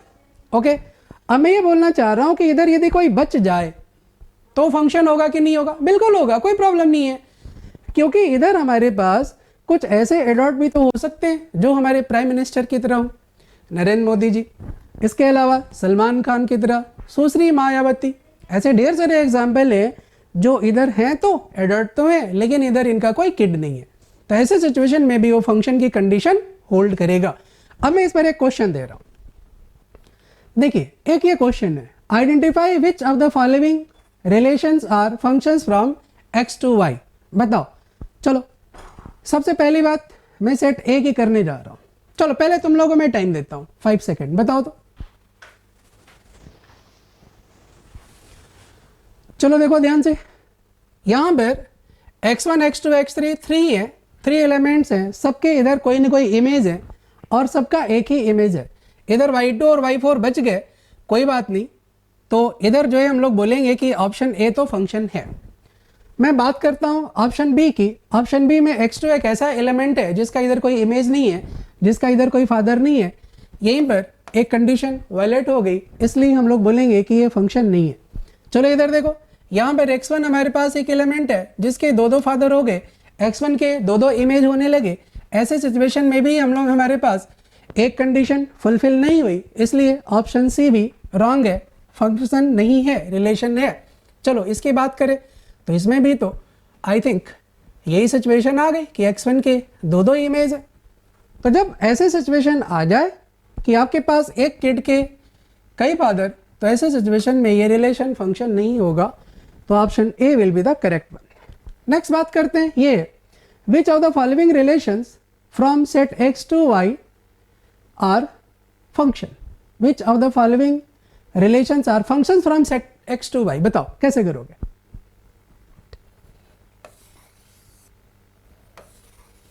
देखो सेट एक्स हमने लिया है, सेट वाई लिया है, यहां पर मैं एक्स टू वाई ऐसे कर दिया। अभी बताओ 1 3 5 7 कुछ ऐसे आ रहा है, 1 3 5 7 कुछ ऐसे आ रहा है, इधर देखो 2 4 6 8 कुछ ही ऐसे आया। ओके, अब यहां पर देखो 1 से 2 रिलेटेड है, ठीक है, 3 से 2 रिलेटेड है, फिर इसके बाद 5 से 4 रिलेटेड है, फिर 7 से 4 रिलेटेड है। ओके, तो यहाँ पर हर एक एलिमेंट का कोई ना कोई इमेज आ गया और एक का एक ही आ रहा है, इसलिए ऑप्शन ए फंक्शन हो गया। तो आई थिंक वेन डायग्राम बना करके तुम और भी जो 3 एग्जाम्पल है, 3 जो ऑप्शंस है उसको चेक कर सकते हो, ठीक है। तो यहाँ पर आई थिंक तुम लोगों को इजीली ये समझ में आ गया होगा। नेक्स्ट एग्जाम्पल मैं लेता हूँ, बाकी 3 आप लोगों को खुद से करना है। अब मैं नेक्स्ट बात करने जा रहा हूँ क्लासिफिकेशन ऑफ फंक्शंस। तो बच्चों यहाँ पर अब असली चीज़ ये आती है जो IIT JEE के सिलेबस में है। अभी तक हम लोग एक प्लेटफॉर्म बना रहे थे, बेसिक आइडिया डेवलप कर रहे थे। अब यहाँ से हम लोग पढ़ेंगे कि फंक्शन इनफैक्ट कितने तरह के होते हैं। तो फंक्शन हमारे पास मेनली 3 तरह के होते हैं, इंजेक्टिव, सरजेक्टिव और बाइजेक्टिव। तो सबसे पहले तो मैंने देखा है कि बच्चों को नाम में ही कन्फ्यूजन बहुत ज़्यादा रहता है, तो मैं सबसे पहले क्लियर कर देता हूँ कि जो हमारे पास 1 1 आता है, 1 1 इसको हम लोग इंजेक्टिव कहते हैं। Injective 1 1 is also injective. अब ये देखो यदि कहीं आ गया मेनी वन, तो बच्चों इसको कहते हैं नॉन इंजेक्टिव, ठीक है। इसके बारे में सबसे पहले मैं बताता हूं तुम लोगों को। देखो ऐसा है कि जो हमारे पास 1 1 है, इसको जो ये जो साउंड कर रहा है इसी को तुम लोग पकड़ो। देखो यदि यहाँ पर 1 है और यहाँ पर 1 है, ध्यान देना, ये मैनी है और ये 1 है। यदि 1 का 1 से रिलेशन है तो इसको हम लोग 1 1 कहेंगे, 1 1। और यदि कहीं 2 भी ऐसे एलिमेंट हो गया जिसका कि एक इमेज आने लगे, ओके वही ब्रदर सिस्टर हो गए, तो फिर ऐसे सिचुएशन में क्या हो जाएगा, मेनी 1 हो जाएगा। तो 1 1 मेनी 1, अच्छा 1 मेनी होगा तो फंक्शन ही नहीं होगा, मेनी मेनी का तो कोई मतलब ही नहीं है। तो बस ये 2 ही बातें आती हैं, 1 1 मेनी 1। अब नेक्स्ट मैं बताना चाह रहा हूं तुम लोगों को, आता है नेक्स्ट ऑन टू, और इसी को बोलते हैं सरजेक्टिव। सरजेक्टिव मैपिंग और फंक्शन बच्चों इक्विवेलेंट टर्म होते हैं। तो यहां पर हमारे पास होता है इनटू का मतलब सिंपल सा है, नॉन सरजेक्टिव। देखो नॉन सरजेक्टिव, ध्यान दो यहां पर जो तुम लोगों को मैंने स्टार्टिंग में बात बताई थी अभी फंक्शन की, कि इधर किड्स हैं इधर एडल्ट हैं, इन्हीं से रिलेटेड ये कहानी है। एक सिंपल सी बात, सेट बी में जो हमारे पास एलिमेंट्स हैं, इनमें से कोई भी ऐसा एलिमेंट नहीं होना चाहिए जो इधर किसी से एसोसिएटेड ना हो, किसी न किसी से एसोसिएटेड होना ही पड़ेगा। जैसे देखो यहाँ पर हमने ले लिया 1, ये 2 ले लिया, और इधर मैंने ले लिया A B C। यदि कुछ ऐसे सिचुएशन आ जाए, चलो बताओ, पहले बताओ ये फंक्शन है कि नहीं? यस ये फंक्शन है, 1 का 1 से है इसलिए 1 1 है। अब मैं ये कह रहा हूँ कि ऑनटू है कि नहीं है, ध्यान देना, ऑनटू है कि नहीं है। तो ऑनटू के लिए इधर कोई ऐसा एलिमेंट नहीं बचना चाहिए जो इधर किसी न किसी से रिलेटेड ना हो। मतलब से आम भाषा में बोले तो ये बोल सकते हैं कि बी और सी में इधर कोई ऐसा पर्सन नहीं होना चाहिए जो बिना सन के हो। ओके, मतलब इधर जो है कोई ऐसा पर्सन नहीं होना चाहिए जो बिना सन के हो। तो हम लोग इसको क्या बोलेंगे, इनटू बोलेंगे, ठीक है ना। यहाँ पर सलमान खान टाइप के लोग नहीं होने चाहिए। बड़ी सिंपल सी बात है कि इधर कोई भी ऐसा एडल्ट नहीं होना चाहिए जो बिना बच्चे के हो। तो ऐसे सिचुएशन में क्या हो जाएगा, इनटू। और इधर यदि एलिमेंट जितने भी हैं सबका इधर कोई ना कोई इमेज आए तो फिर उसको हम लोग बोलेंगे कि यस ये जो है अनट्रू है। तो ये दो मोटी मोटी बातें हैं। अब इसमें देखो चार बातें हैं, ये चार हमने लिखी है यहाँ पर। 1 1 अनट्रू, यदि 1 1 एंड अनट्रू हो तो उसको इंजेक्टिव एंड सर्जेक्टिव बोलेंगे। इंजेक्टिव का मतलब आई, एस का मतलब सर्जेक्टिव, और ये इंटरसेक्शन है आई इंटरसेक्शन एस। यहाँ पर 1 1 into injective but not surjective, okay. Mini 1 untrue surjective but not injective. और इसके बाद यहाँ पर बच्चे mini 1 into neither surjective nor injective. तो इन बातों का ध्यान रखोगे। अब इनसे बढ़ करके जो तीसरी बात है वो क्या है, जो थर्ड थिंग है बच्चों वो ये है बाइजेक्टिव मैपिंग। तो बड़ी सिंपल सी बात, यदि हमारे पास दो कंडीशन एक साथ होल्ड करे, मतलब इंजेक्टिव और सर्जेक्टिव दोनों कंडीशन एक साथ होल्ड करे, तो उसको हम लोग बोलते हैं बाइजेक्टिव मैपिंग। तो इतना ध्यान रहेगा आप लोगों को। एक और बात मैं यहाँ पर बताना चाहूँगा कि जैसे 1 यदि ए से रिलेटेड है तो हम लोग बोलते हैं ए इज इमेज ऑफ 1, और इसी का उल्टा होता है बच्चे 1 is pre image of A, pre image of A. तो ये दो बातें माइंड में रखोगे। नेक्स्ट हम लोग अब आगे बात करेंगे एक एक हमारे पास जो सिस्टम है 1 1 अनट्रू के बारे में। तो सबसे पहला आता है हमारे पास क्लासिफिकेशन ऑफ फंक्शन में 1 1 एंड अनट्रू इंजेक्टिव मैपिंग। देखो अभी भी मैंने मोटी मोटी बात बता दी, यदि 1 का 1 से रिलेशन है तो फिर वो 1 1 होगा, मेनी का 1 से रिलेशन है तो मेनी 1 होगा। बड़ी सिंपल सी बात। A function F is such, a function F a to b is to be 1 1 function or injective mapping if different elements of a have different images in b. Different element of a has different images in b. मतलब अभी जो मैं बताना चाह रहा था आप लोगों को कि a b c हमारे पास कुछ ऐसा हो जाए तो भी ये क्या है, फंक्शन है। लेकिन ये क्या है, मेनी 1 है, मेनी का 1 है, तो डिफरेंट एलिमेंट का क्या होना चाहिए था, डिफरेंट इमेज होना चाहिए था, एक ही हो गया। इसलिए ये 1 1 नहीं है, ये क्या है, मेनी 1 है। ये बच्चे है क्या, ये बच्चे है क्या, नॉन इंजेक्टिव। तो समझ में आ गया होगा, सिंपल सी बात। अब इसको चेक कैसे करेंगे वो मैं बताने जा रहा हूँ। देखो इसमें दो तरह के क्वेश्चंस आते हैं। पहला होता है जो बोर्ड के पैटर्न पर करना होता है, बोर्ड में जैसे लिखते हैं वैसा करना होता है, और कई बार कुछ कंपटीशन में भी ऐसे क्वेश्चन आते हैं जो इसी तरीके से करने पर इजीली हो जाते हैं। तो जो बोर्ड वाला पैटर्न है मैं बड़ा सिंपल वे में समझा देता हूँ कि सेट ए से सेट बी में यदि कोई आपके पास फंक्शन डिफाइन है, ठीक है जी, तो आप क्या करो कि x1 और x2 दो एलिमेंट ले लो, ठीक है। x1 ए में है और x2 भी ए में है, ए में दोनों है। अब यहाँ पर जो f ऑफ x1 है वो सेट b में है और f ऑफ x2 भी सेट b में है। मैं ये कहना चाहता हूँ कि यदि हमारे पास सेट b के दो एलिमेंट लिया हमने, यदि ये दोनों इक्वल हैं तो इनका प्री इमेज भी इक्वल होना चाहिए। तो हमें यही शो करना होता है। तो f of x1 equal to f of x2 यदि कहीं आ रहा है तो फिर ऐसे सिचुएशन में हम लोग ये दिखाएंगे कि yes x1 equal to x2 है, और ऐसा दिखाते ही हम लोग बोल सकते हैं कि यस ये इंजेक्टिव मैपिंग है। एक एग्जांपल से क्लियर होगा ये। जैसे मान लो कि एफ एक्स इक्वल टू तुम्हारे पास 3x + 4 आ गया, हम मुझे बताना है कि ये इंजेक्टिव है कि नहीं है। देखो let f of x1 equal to f of x2, ये मैंने ले लिया। अब ये बताओ 3x1 + 4 इक्वल टू 3x2 + 4, ठीक है।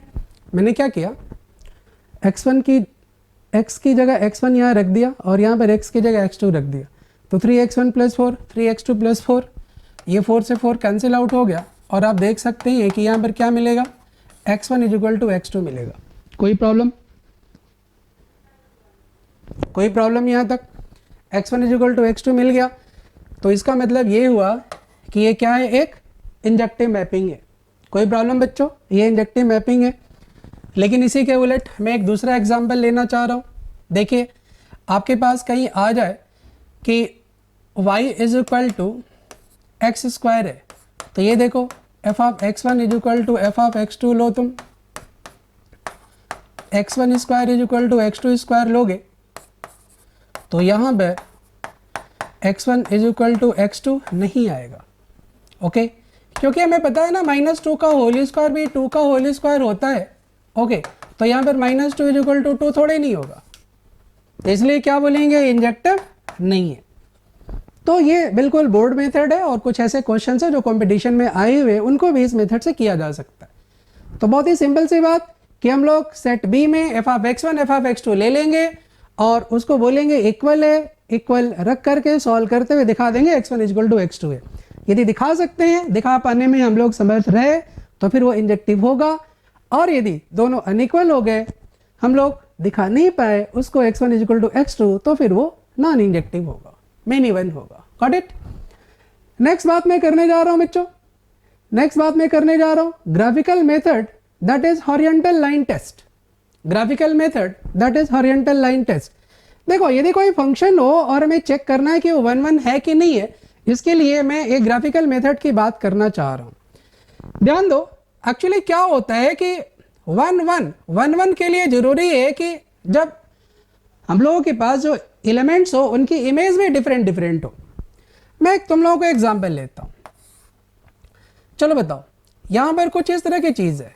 ओके और यहां पर मैं ये दिखाना चाह रहा हूं कि आपके पास कोई एक ऐसा एलिमेंट y1 है जिसके लिए क्या है, 3 यहां पर प्री इमेजेज हैं। ये x1 है, ये x2 है और ये x3 है, देख रहे हो क्या। तो यदि मैं इसको वेन डायग्राम से देखो बच्चों, तो x1 x2 x3 का हमारे पास क्या है, एक ही इमेज है, वो क्या है, y1। तो बताओ ये मेनी का 1 हो गया कि नहीं हो गया। तो मैं यहाँ पर एक फंडा डेवलप करना चाह रहा हूँ कि जब कभी तुम्हारे पास 1 1 चेक करना हो, इंजेक्टिव चेक करना हो, ग्राफ बनाओ और ये देखो कि वो हॉरिजॉन्टल लाइन एक पॉइंट, हॉरिजॉन्टल लाइन ग्राफ को सिर्फ एक पॉइंट पर कट कर रही है या एक से ज़्यादा पॉइंट पर कट कर रही है, एक से ज़्यादा पॉइंट पर कट कर रही है, तो फिर वो 1 1 नहीं होगा, इंजेक्टिव नहीं होगा, जैसे कि इंजेक्टिव नहीं है। ओके कुछ प्रैक्टिकल एग्जाम्पल सामने मैं लेकर दिखाता हूँ आप लोगों को।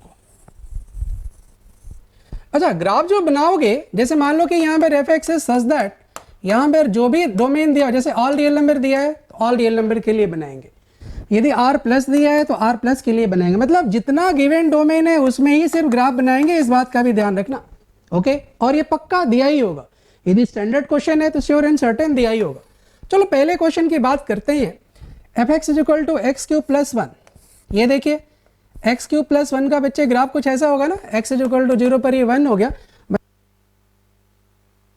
तो ओरिएंटल लाइन तुम्हारे पास जो है क्या हो रहा है, यहाँ पर एक ही पॉइंट पर कट कर रहा है, तो ये इंजेक्टिव हो जाएगा।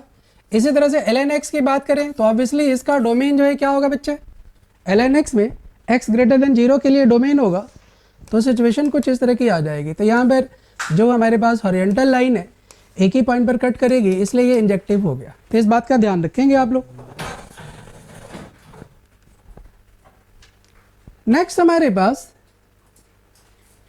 कुछ बातें हैं छोटी छोटी जो मैं बताना चाहता हूँ। जैसे मान लो लीनियर फंक्शन की बात करें तो बच्चे लीनियर फंक्शन का ग्राफ जो भी होगा, और स्पेशली तब जब ये ऑल रियल नंबर के लिए डिफाइन हो, तो जो भी ग्राफ होगा वो कुछ इस टाइप का होगा, ठीक है ना।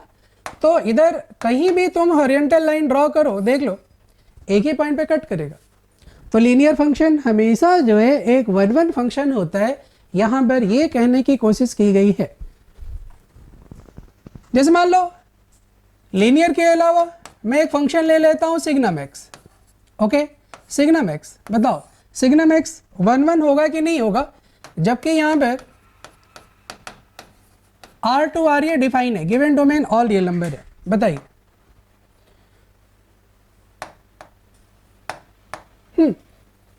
आपके पास सिग्नम ये ग्राफ हो गया 1 0 -1, ये इंजेक्टिव है कि नहीं है, बिल्कुल नहीं है, क्योंकि जब मैं यहाँ ऐसे लाइन ड्रॉ करूंगा तो इनफाइनाइट कट आ जाएंगे, तो हॉरिजॉन्टल लाइन एक से ज़्यादा पॉइंट पर कट नहीं करना चाहिए, यही मेन मुद्दा है। नेक्स्ट बात करते हैं बच्चों, many one function not injective. वही वाली कहानी कि यदि इधर दो एलिमेंट हैं जिसका कि एक ही इमेज इधर आने लगा तो इसको हम लोग मेनी वन कहेंगे। इसी बात को यहाँ पर मैंने एज ए नोट लिखा है, आप लोग इसे नोट करेंगे। F is such that a to b said to be many one function if two or more elements, look here, if two or more elements have the same image in B, okay? तो A और B कुछ इस तरह से define है, तो B में एक ही सेम टू सेम इमेज होना चाहिए। नेक्स्ट बात करते हैं कुछ क्वेश्चंस की। तो fx is equal to mod x के लिए अभी मैंने बताया fx is equal to ax square plus bx plus c, और fx is equal to sin x पर मैं थोड़ा सा डिस्कशन करना चाहूँगा। देखो fx is equal to ax square plus bx plus c का जो भी ग्राफ होगा बच्चे वो कुछ इस तरह का होगा, ओपनिंग अपवर्ड या फिर ओपनिंग डाउनवर्ड, ओके, कुछ इस तरह से होगा। मैं मान लेता हूं कि यहाँ पर जो ग्राफ है वो क्या है, all real to all real है। तो एक तरह से है क्या ये एक तरह से बच्चे क्या है, ये पैराबोला ही तो है। अब ये पैराबोला है, आप लोगों के पास हॉरिजॉन्टल लाइन ऐसे देखा जाए दो पॉइंट पर कट करेगी, इसलिए इंजेक्टिव ये नहीं है, ये भी इंजेक्टिव नहीं है, पहले ही बता चुके हैं। मैं साइन एक्स की बात करता हूँ। अच्छा चलो साइन एक्स में मैं दो क्वेश्चन देता हूँ।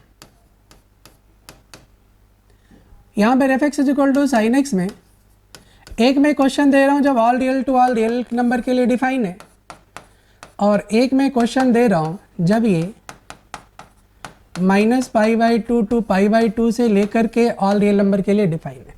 ध्यान देना जरा, यहाँ पर कुछ इस तरह के दो क्वेश्चन मैंने दिए F x is equal to sine X को लेकर के, तो तुम्हें बताना है इंजेक्टिव है कि नहीं है। ध्यान दो, साइन एक्स का ग्राफ यहाँ पर हमें बनाना पड़ेगा -∞ टू इन्फिनिटी, -∞ टू इन्फिनिटी बनाना पड़ेगा। तो ऐसे सिचुएशन में देखो, जब तुम हॉरिजॉन्टल लाइन लोगे बच्चे तो कितने पॉइंट पर कट आएगा, इनफाइनाइट पॉइंट पे कट आएगा, तो इसलिए ये इंजेक्टिव नहीं है। लेकिन वही क्वेश्चन, फंक्शन वही है, मैंने डोमेन चेंज कर दिया, तो ऐसे सिचुएशन में ग्राफ क्या बनाओगे, ग्राफ जो बनेगा वो बनेगा अब -π/2 से π/2 तक कुछ ऐसा। एग्रीड और नॉट, सिर्फ इतना ही बनेगा, क्योंकि हमने जो डोमेन डिसाइड किया वो सिर्फ -π/2 से π/2 तक है। तो अब तुम लोग मुझे बताओ कि यहाँ पर हॉरिजॉन्टल लाइन कहीं भी ड्रॉ करो एक ही पॉइंट पर तो कट करेगा ना, इसका मतलब ये इंजेक्टिव हो गया। कोई प्रॉब्लम किसी को? तो इस तरह से हम लोग डिसाइड कर लेते हैं कि कौन सा इंजेक्टिव है और कौन सा नहीं है। अब हम बात करेंगे कि भाई ऐसे कई ऐसे फंक्शन हो सकते हैं जिनका कि ग्राफ आप इजीली नहीं बना सकते, तो ऐसे सिचुएशन में क्या होगा, थ्योरेटिकल मेथड। थ्योरेटिकल मेथड क्या है, ध्यान से देखो, इसका जो लॉजिक है वो ग्राफ से ही मैं निकाल कर ला रहा हूं। इनफैक्ट यदि कोई ग्राफ है इस तरह का, ये देखो इस तरह का, और तुम्हारे पास दूसरा ग्राफ है कुछ इस तरह का, आखिर ऐसा क्या हुआ कि यहाँ पर ये इंजेक्टिव है और यहाँ पर ये इंजेक्टिव नहीं है? क्या हुआ, ये हुआ कि हॉरिजॉन्टल लाइन क्या हो रहा था, एक ही पॉइंट पर इस कर्व को कट किया, जबकि इसमें दो से ज़्यादा पॉइंट पर, 3 पॉइंट पर कट कर दिया। तो फिर दोनों में डिफरेंस क्या है बताओ? देखो दोनों में डिफरेंस ये है कि ये इंक्रीज कर रहा है तो इंक्रीज करते जा रहा है, मतलब एक तरह से क्या है, स्ट्रिक्ट इंक्रीजिंग।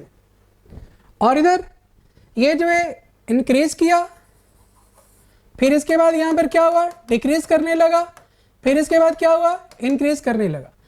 बच्चे इस टाइप के फंक्शंस को जो स्ट्रिक्ट इंक्रीजिंग या स्ट्रिक्ट डिक्रीजिंग हो, दोनों में से कोई एक हो, इसको हम लोग बोलते हैं मोनोटोनिक। क्या बोलते हैं, मोनोटोनिक। और जो इंक्रीजिंग डिक्रीजिंग दोनों हो इन द गिवन इंटरवल, उसको हम लोग बोलते हैं क्या, नॉन मोनोटोनिक। नॉन मोनोटोनिक, ठीक है बच्चे।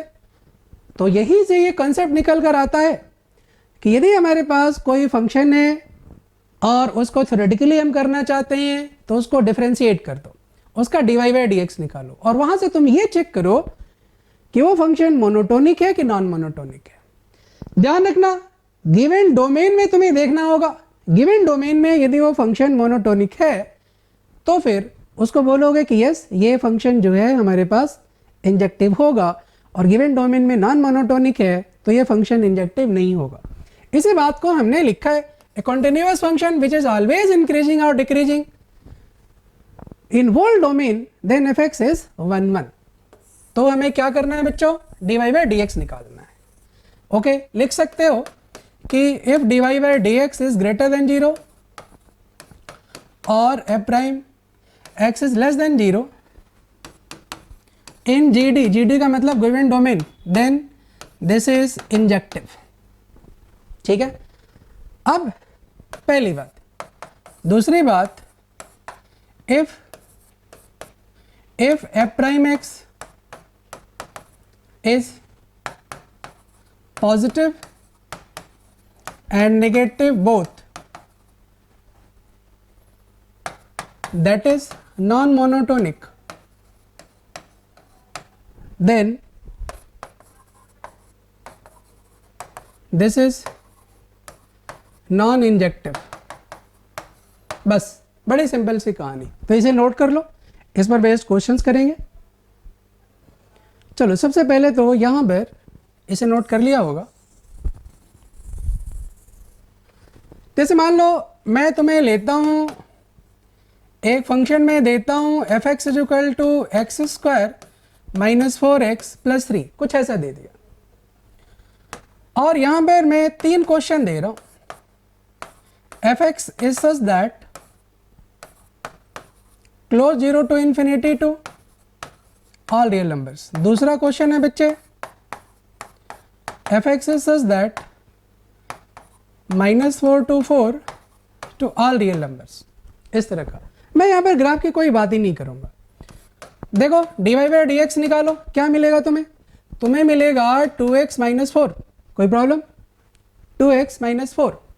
अब यहाँ पर ये देखो D Y by D X 0 करो, क्या मिलेगा बच्चे? 2 मिलेगा। इधर माइनस इन्फिनिटी या इन्फिनिटी देखा जाए तो यहाँ पर ये पॉजिटिव और ये नेगेटिव, मतलब 2 टू इन्फिनिटी में function strict increase and less than 2 में स्ट्रिक्ट डिक्रीज, कोई प्रॉब्लम नहीं होनी चाहिए। अब देखो असली स्टोरी तो गिवन डोमेन से ही निकल कर आती है, गिवन डोमेन से ही निकल कर आती। देखो क्या है, 0 टू इन्फिनिटी, ध्यान देना। यहाँ पर मैं 0 टू इन्फिनिटी पर बात करूँ तो फंक्शन क्या है? स्ट्रिक्ट इंक्रीजिंग है, पॉजिटिव आ रहा है ना D Y by D X. भाई ये जो है तुम्हारे पास लेस देन 2 में क्या हो रहा है? नेगेटिव हो रहा है। तो 0 टू इन्फिनिटी में पॉजिटिव हो रहा है, इसलिए ये मोनोटोनिक माना जाएगा और इस केस में ये फंक्शन इंजेक्टिव होगा। लेकिन यदि -4 to 4 की बात कर लें, ये देखो -4 to 4 की बात मैं करने जा रहा हूँ। ये -4 है, 4 है, ये देखो ये पॉजिटिव पॉजिटिव नेगेटिव नेगेटिव। तो बच्चों क्या हुआ, ध्यान दो इधर, ये क्या है? 2 to 4 में स्ट्रिक्ट इंक्रीजिंग और -4 to 2 में स्ट्रिक्ट डिक्रीजिंग, मतलब इंक्रीज भी कर रहा है डिक्रीज भी कर रहा है। इसका मतलब क्या हुआ? इसका मतलब ये हुआ कि ये जो है नॉन मोनोटोनिक है, क्योंकि इंक्रीजिंग और डिक्रीजिंग दोनों है in the given interval, in the given interval. इसलिए ये फंक्शन बोलेंगे कि ये जो है हमारे पास नॉन इंजेक्टिव है। कुछ नोट जो है मैं बता देता हूँ, इसे आप लोग नोट कर लेंगे properly. A continuous function which has at least one local maxima और minima then f x is many one. ये मैक्सिमा मिनिमा का मतलब क्या है? ये देखो कहीं कोई ग्राफ ऐसा हो तो इस पॉइंट को हम लोग बोलते हैं मैक्सिमा, इसको बोलते हैं मिनिमा।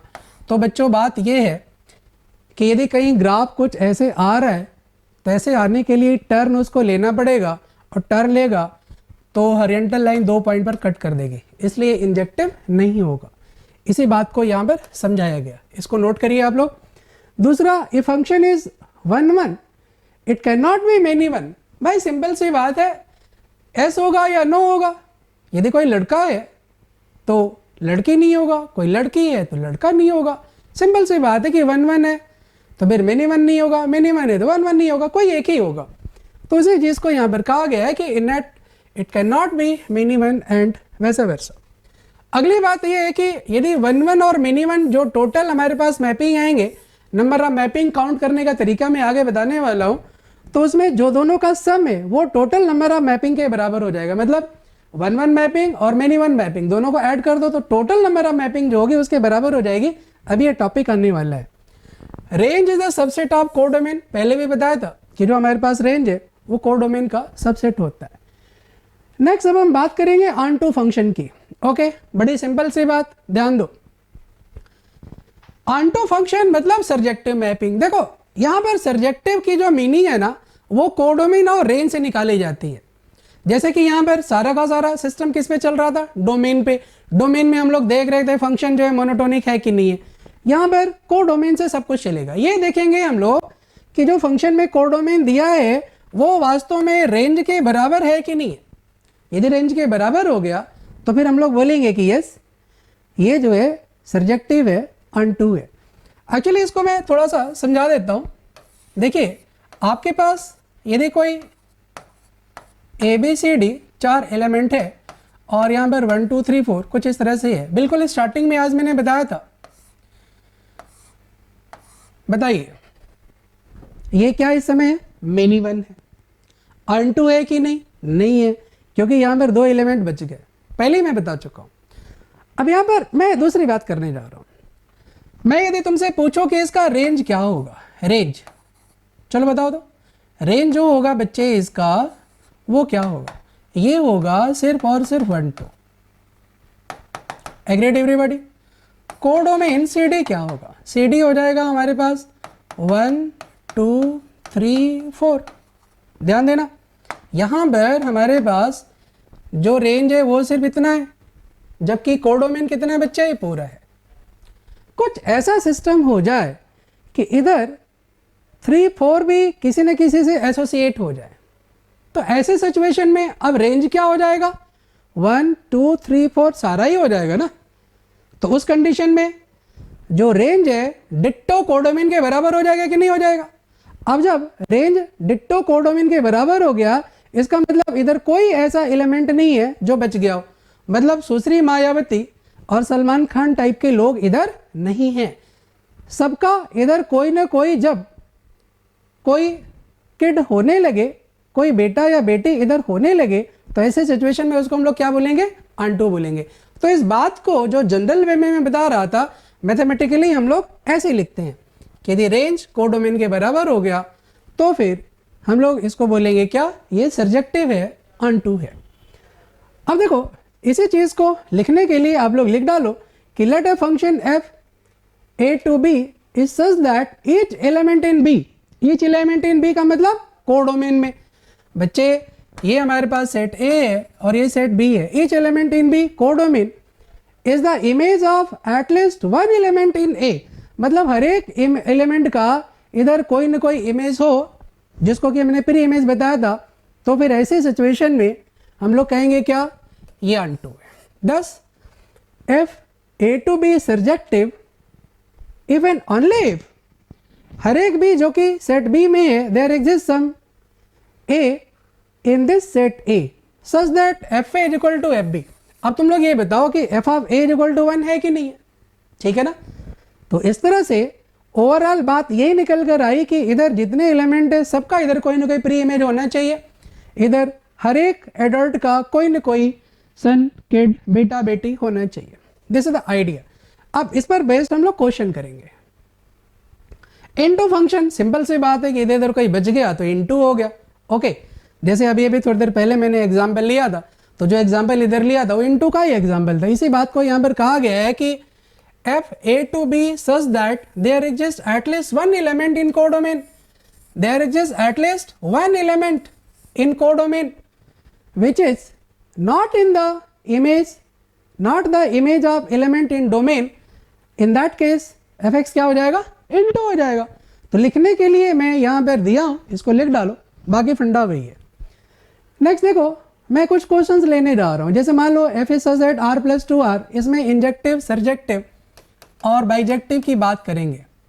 देखो बच्चों यहाँ पर इंजेक्टिव, सर्जेक्टिव, बाइजेक्टिव की बात करने वाले हैं। बाइजेक्टिव अभी आगे आने वाला है, बट इतना जानो कि बाइजेक्टिव उसको बोलते हैं जो इंजेक्टिव और सर्जेक्टिव दोनों की कंडीशन को साइमल्टेनियसली होल्ड करे। तो बच्चों देखो यहाँ पर r plus 2r, चलिए बताइए r प्लस 2r, ये हमारे पास ln x है कुछ इस तरह से। हॉरिजॉन्टल लाइन बच्चे क्या करेंगे, एक पॉइंट पर कट करेंगे इसलिए इंजेक्टिव है। अब बात करेंगे कि सर्जेक्टिव है कि नहीं है। चलिए ध्यान दीजिए, इसका रेंज बताओ कितना होगा। रेंज यदि r प्लस के लिए देखा जाए तो r प्लस का मतलब पॉजिटिव रियल नंबर के लिए डिफाइन है। r प्लस के लिए रेंज कितना हो गया, ऑल रियल नंबर हो गया। तो यहाँ पर बच्चे कोडोमेन कितना दिया है, ऑल रियल नंबर दिया है ना, ऑल रियल नंबर दिया है। और हमने जो रेंज फाइंड आउट किया, ओके ये भी कितना हो गया, ऑल रियल नंबर हो गया। Codomain is equal to range हो गया इसलिए सर्जेक्टिव हो गया। अब ये दोनों एक साथ होल्ड कर रहे हैं इसलिए बाइजेक्टिव हो जाएगा। नेक्स्ट क्वेश्चन की मैं बात करना चाहता हूँ। This is the f is such that all real to I, fx is equal to 2x plus 1। बताओ, पहली बात तो ये कि लीनियर फंक्शन है, और मैंने पहले ही कह दिया था कि लीनियर फंक्शन जो भी होते हैं वो सबके सब इंजेक्टिव होते हैं। वैसे भी तुम ग्राफ बनाओ और ग्राफ के अकॉर्डिंग तुम वर्किंग करो तो ईजिली ये चीज़ आ जाएगा। अब यहाँ पर एक मैं टेक्निकल बात बताना चाह रहा हूँ तुम लोगों को कि रियल नंबर यदि इसमें तुम इनपुट दोगे तो रेंज क्या आएगा। रियल नंबर यदि इनपुट दोगे तो रेंज क्या आएगा ये मैं बताना चाहता हूँ। तो ऑब्वियसली रेंज तो ऑल रियल नंबर आएगा। अब ऐसे सिचुएशन में ये आप लोग बताओ कि जैसे मान लो कि हमने यहाँ पर ले लिया बच्चे, हमने ले लिया कोई नंबर रियल नंबर में 3/2 ले लिया। ओके, तो यदि हम 3/2 की बात करें तो 3/2 इंटू 2 + 1 कितना हो गया, 4 हो गया। तो 3/2 के लिए उधर हमारे पास एक इमेज मिल रहा है, गुड। लेकिन यदि मैं यहाँ पर 3/2 के बजाय 3/5 ले लूँ, x की जगह मैंने 3/5 रखा। अब ये बताओ कि क्या ये इंटीजर होगा, इंटीजर नहीं होगा, इंटीजर ये नहीं होगा। इसका मतलब क्या हुआ, इसका मतलब हुआ कि 3/5 सेट A में, ये सेट A है और ये सेट B है। 3/5 सेट A में एक ऐसा एलिमेंट है, एक ऐसा एलिमेंट है जिसका कि उधर कोई इमेज ही नहीं है। इसका मतलब 3/5 क्या हो गया, लावारिस। इसका मतलब 3/5 एक ऐसा एलिमेंट है जिसका कि कोई इधर इमेज नहीं है, और ऐसी सिचुएशन में तो ये बच्चे फंक्शन ही नहीं है। और मैंने बताया था कि जब कभी कोई रिलेशन फंक्शन हो चुका हो तभी हम आगे चेक करेंगे कि वो इंजेक्टिव, बाइजेक्टिव, सर्जेक्टिव है कि नहीं है। आई मीन टू से क्लासिफिकेशन की बात तभी होगी जब वो फंक्शन की कंडीशन को होल्ड कर चुका हो। तो मेरा ये कहना है कि ये स्पेशल क्वेश्चन है, ये फंक्शन है ही नहीं, इसलिए हम लोग इस पर कोई बात ही नहीं करेंगे। तो ऐसे क्वेश्चन भी आए हैं जिसमें नन ऑफ दिस का ऑप्शन होता है और उसको आप लोगों को ध्यान में रखना है। नेक्स्ट क्वेश्चन ये आप लोगों के लिए, r/r + fx = e⁻ mod x। ये देखो तुम्हारे पास कुछ इस तरह का e⁻ mod x का ग्राफ आता है, ये 1 है। ओके, ओरिएंटल लाइन 2 पॉइंट पर कट कर जाएगा, इंजेक्टिव नहीं है। बात करते हैं सर्जेक्टिव है कि नहीं है। तो सर्जेक्टिव के लिए बच्चे यहाँ पर, सर्जेक्टिव के लिए जो बताओ बताओ बताओ, इसमें रेंज कितना निकालोगे। रेंज हो जाएगा तुम्हारे पास 1 to ∞। और कोडोमेन कितना है बच्चे बताओ। कोडोमेन है all real numbers. Okay, codomain all real numbers. तो आप लोग ये बताइए कि क्या कोडोमेन और रेंज दोनों इक्वल है, नहीं है ना। Codomain is not equal to range, so surjective नहीं होगा, इसलिए बाइजेक्टिव नहीं होगा। ओवर। नेक्स्ट अब हम लोग बात करेंगे, बहुत ही शानदार क्वेश्चन है, natural number two natural number fx = x/3 + 1। ये देखो, अब यहाँ पर जब नेचुरल टू नेचुरल की बात हो रही है तो हमें वेन डायग्राम से करने में इजी रहेगा। 1 2 3 4 5 6, 1 2 3 4 5 6 ऐसे करके चल रहा है बच्चों, ठीक है। अब ये बताओ, यहाँ पर हमारे पास कुछ एलिमेंट्स में ले रहा हूँ। सबसे पहले मैंने 1 ही ले लिया, 1 ले लिया, x = 1 ले लिया। तो x = 1 पर हमें क्या मिलेगा, f(1) की वैल्यू बोलो कितनी मिलेगी, 1/3 + 1, दैट इज कितनी मिलेगी बच्चे, 4/3।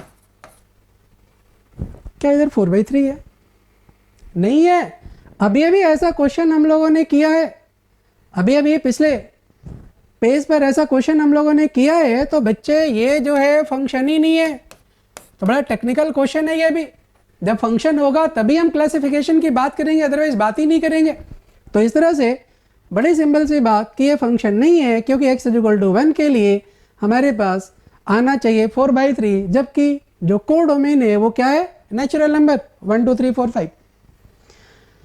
नेक्स्ट क्वेश्चन, आपके पास कुछ ऐसा क्वेश्चन है, इसको आप लोगों को डिस्कस करना है।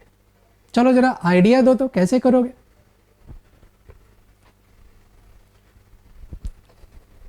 बहुत ही शानदार question. f(x) is such that R2R be a function defined by f(x) = this, then f is what? देखो सबसे पहली बात कि जो हमारे पास रेंज है उस पर पहले कंसंट्रेट करते हैं।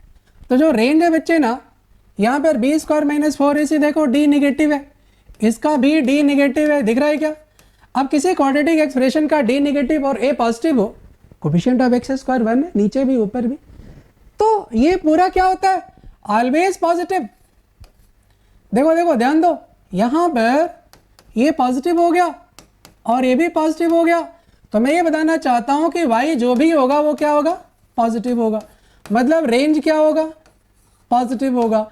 और रेंज जो है सिंपल सी बात है कि कोडोमेन के बराबर नहीं है, क्योंकि कोडोमेन कितना है बोलो, ऑल रियल नंबर्स। तो सर्जेक्टिव होगा क्या, सर्जेक्टिव नहीं होगा, यहीं पर काम खत्म हो गया। अब y = समथिंग ले करके क्रॉस मल्टीप्लाई करके, जैसे थ्योरी ऑफ इक्वेशन में मैंने करवाया था वैसे इसका रेंज निकाला जा सकता है, बट एक्चुअल रेंज निकालने की जरूरत ही नहीं है। No need to find range, simple दिख रहा है कि भाई कोडोमेन रेंज के बराबर नहीं होगा, क्योंकि ये पॉजिटिव अपन पॉजिटिव हमेशा पॉजिटिव आएगा। अब हम बात करते हैं कि ये 1 1 है कि नहीं है। देखो बच्चों, यहाँ पर मैं एक लेना चाह रहा हूँ number 1/2 in the set B. 1/2 यहाँ लेना चाह रहा हूँ, ले भी सकते हैं, ऑल रियल नंबर कुछ भी ले सकते हैं। अब मैं y की वैल्यू 1/2 रख करके इसको देखना चाह रहा हूँ कि है क्या चीज़। कंसंट्रेट करो, बहुत ही शानदार, मैं इसका सोल्यूशन दे रहा हूँ।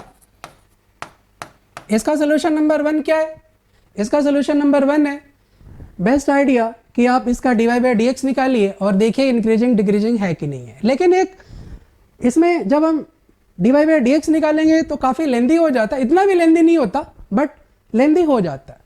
तो उसका जो बेस्ट मेथड एक है वो मैं बताने जा रहा हूँ, जरा इसको समझो।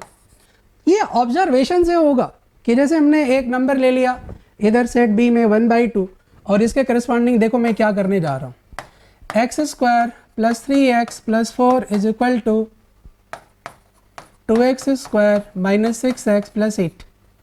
एग्रीड। यहाँ पर ये देखो बच्चे, x² - 9x + 4 = 0। मैं जानना चाहता हूँ कि x की वैल्यू कितनी आएगी। b² - 4ac 81 - 16 positive. ध्यान दो, d पॉजिटिव हो गया, इसका मतलब इसके रूट्स होंगे। तो y = 1/2 पर दो हमें रूट्स मिल रहे हैं, मान लो अल्फा बीटा, तो इसकी प्री इमेज क्या हो गई, अल्फा बीटा, इस तरह से हो गई। इसका मतलब क्या हुआ, मेनी का 1 हो गया, इसलिए ये क्या हो गया, इंजेक्टिव नहीं होगा। बाइजेक्टिव होने का कोई मतलब ही नहीं है। तो फिर क्या आंसर लिखोगे, नाइदर इंजेक्टिव नॉर सर्जेक्टिव। अब इंजेक्टिव सर्जेक्टिव के फॉर्म में नहीं ऑप्शन है, 1 1 ऑन 2 के फॉर्म में neither on 2 nor 1 1, option D will be the answer. बात समझ में आई क्या। तो दिस इज द मेन फंडा। ऐसे करके तुम बड़ी आसानी से क्वेश्चन को कर सकते हो। नेक्स्ट क्वेश्चन है, if a function is onto it can not be into and वैसा वैसा। पहले भी ये चीज़ हम लोग पढ़ चुके हैं, यदि कोई इंजेक्टिव है तो साथ में जो है नॉन इंजेक्टिव नहीं होगा, कोई एक ही होगा। इसी तरह से यदि कोई ऑन टू है तो इन टू भी साथ में नहीं होगा, कोई एक ही होगा, पहली बात। दूसरी बात बड़ी एक इंपॉर्टेंट है यहाँ पर कि polynomial of degree even define from all real to all real which always be into. यदि कोई हमारे पास पॉलिनोमियल है इवन नंबर का है तो वो हमेशा इन टू होगा। ओके, अब क्यों होगा वो अभी मैं बता रहा हूं। दूसरी बात, a polynomial of degree odd define from R to R will always be onto. Okay, यदि हमारे पास ऑड डिग्री का पॉलिनोमियल है तो वो ऑलवेज अन टू होगा। क्यों होगा वो अभी मैं बताने जा रहा हूँ। देखो क्या है बच्चों कि y इज इक्वल टू मान लो x की पावर 4 + 6x + 7 कुछ ऐसे आ गया, ठीक है ना, कुछ ऐसे आ गया। बच्चों इसका मैं ग्राफ बनाऊं तो मैं सबसे पहले तो इतना जानना चाहता हूं कि एफ ऑफ इन्फिनिटी की वैल्यू कितनी होगी, बोलो प्लस इन्फिनिटी, क्योंकि इन्फिनिटी की पावर 4। अब यहाँ पर मैं माइनस इन्फिनिटी रखूँ तो बोलो बोलो एफ ऑफ माइनस इन्फिनिटी की वैल्यू भी क्या आ रही है, प्लस इन्फिनिटी तो आ रही है, माइनस इन्फिनिटी की पावर 4। यहाँ पर ये डोमिनेट करेगा माइनस इन्फिनिटी की पावर 4 माइनस इन्फिनिटी, उसको हम लोग इन्फिनिटी लेंगे। तो ऐसे सिचुएशन में बच्चे मैं ये बताना चाह रहा हूँ कि ये इवन डिग्री का पॉलिनोमियल है, इधर भी इन्फिनिटी है इधर भी इन्फिनिटी है, तो इधर से आ करके चाहे ये ऐसे जाए या फिर ये ऊपर से ही चला जाए, जैसे भी जाए। यदि हम हॉरिजॉन्टल लाइन यहाँ पे ड्रॉ करेंगे तो 2 पॉइंट पर कट कर जाएगा, इसलिए हम लोग बोलेंगे कि ये फंक्शन ऐसा होगा जो इंजेक्टिव नहीं होगा। अब दूसरी बात कि यदि हम इसका रेंज देखें तो रेंज जो भी होगा, ग्राफ ये नीचे आ ही नहीं रहा, कहीं ना कहीं से तो टर्न कर ही जाएगा, कहीं ना कहीं से टर्न कर जाएगा। और ऐसे सिचुएशन में आपको ये बोलना पड़ेगा कि इसका जो रेंज होगा कभी भी रियल नंबर नहीं होगा, वो क्या होगा, सबसेट ऑफ रियल नंबर होगा। अब यहाँ पर यदि R2 में कोई फंक्शन डिफाइन है, देखो कोडोमेन ऑल रियल नंबर दिया है, जबकि इसका रेंज जो आएगा क्या आएगा, रियल नंबर नहीं आएगा, कंप्लीट नहीं आएगा। तो ऐसे सिचुएशन में इसको क्या बोलोगे, कोडोमेन रेंज के बराबर नहीं है, इसलिए सरजेक्टिव नहीं है, इसलिए बाइजेक्टिव भी नहीं है। अब इसी के उलट देखो, यदि कोई ऑड डिग्री का पॉलिनोमियल है तो ऐसे सिचुएशन में आपके पास जो ऑड डिग्री के पॉलिनोमियल होंगे वो कुछ इस तरह से होंगे। एफ ऑफ इन्फिनिटी की वैल्यू क्या होगी बच्चे, बताओ तो, इन्फिनिटी होगी। एफ ऑफ माइनस इन्फिनिटी की वैल्यू बताओगे, अरे अब तो माइनस इन्फिनिटी होगी। जैसे मान लो y equal to x cube plus 3x square plus 4x plus 3, कुछ ऐसे कर लिया, सपोज ऐसे कुछ कर लिया। तो ऐसे सिचुएशन में F of infinity infinity, F of minus infinity minus infinity. तो हमारे पास जो रेंज की बात मैं करने जा रहा हूँ, अभी किसकी बात करने जा रहा हूँ, रेंज की। तो जो रेंज होगा बच्चे वो होगा minus infinity to infinity.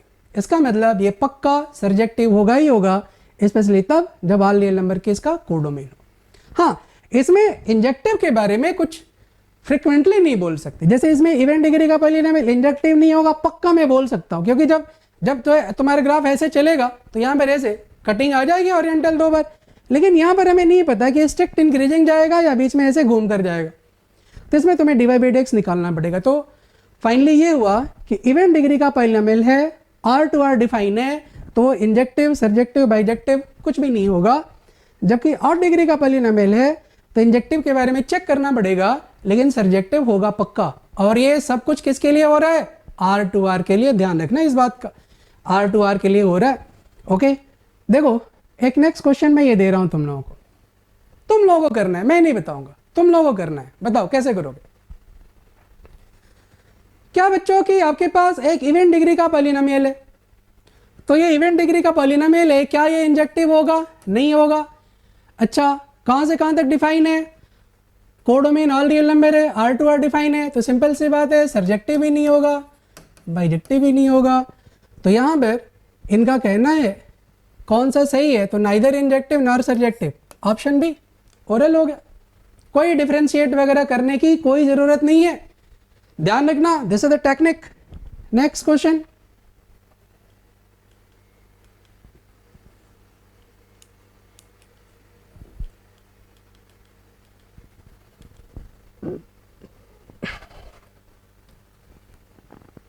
Bijective mapping. तो आपके पास बाइजेक्टिव मैपिंग क्या होता है, ऐसा कोई मैपिंग, ऐसा कोई फंक्शन जो इंजेक्टिव और सरजेक्टिव दोनों के कंडीशन एक साथ होल्ड कर रहा है, उसे हम लोग बाइजेक्टिव मैपिंग कहते हैं। बाइजेक्टिव मैपिंग का एक और भी नाम होता है, वो होता है इन्वर्टाइबल।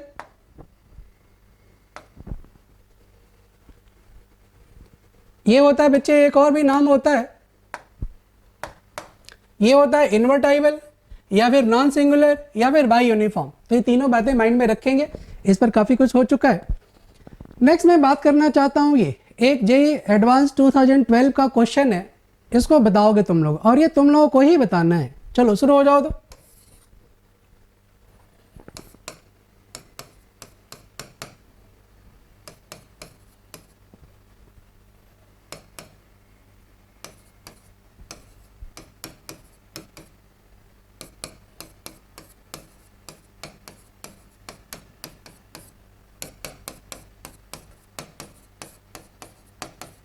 यस, ये एक 8 डिग्री पॉलिनोमियल है। 8 डिग्री पॉलिनोमियल पर अभी हम लोग कई बात कर रहे थे, लेकिन रट्टाफिकेशन से काम नहीं चलेगा। वहाँ पर मैंने बोला था R2R हो तभी वो वर्क करेंगे, तो यहाँ पर R2R नहीं है, इसलिए हमें क्या करना चाहिए, हमें इसको देखना चाहिए कि जो दिया है डोमेन, ये गिवन डोमेन है और ये को डोमेन है, इसमें क्या सिचुएशन आती है, इसमें क्या सिचुएशन आती है ये तुम्हें देखना पड़ेगा। तो माय डियर, मैंने इसको सबसे पहले डिफरेंशिएट कर दिया। डिफरेंशिएट करने के बाद ये देखो 2 और 3 इसका टर्निंग पॉइंट आएगा, प्लस माइनस प्लस कुछ ऐसे सिचुएशन आ जाएगी। तो वैसे तो साफ साफ दिख रहा है कि ये नॉन मोनोटोनिक है, लेकिन जो इंटरवल दिया उसमें तो देखो ना। तो जो इंटरवल दिया बच्चों, जो इंटरवल दिया वो ये क्या दिया, ये दिया है 0 से लेकर के 3 तक, 0 से लेकर के 3 तक ये इंटरवल। तो इसमें ये पॉजिटिव भी है और ये नेगेटिव भी है। इसका मतलब यहाँ पर ये फंक्शन स्ट्रिक्ट इंक्रीजिंग होगा, इसमें स्ट्रिक्ट डिक्रीजिंग होगा, नॉन मोनोटोनिक होगा, इसलिए इंजेक्टिव नहीं होगा। कन्फर्म, इंजेक्टिव नहीं होगा। अब सर्जेक्टिव की बात करेंगे। तो बच्चों सर्जेक्टिव में तुम्हें ये चेक करना पड़ेगा कि जो डोमेन 0 से 3 दिया गया उसमें रेंज इसका 1 to 29 आ रहा है कि नहीं आ रहा है, ये चेक करना पड़ेगा। तो जरा ये चेक करके बताओ, तो निकालो इसको।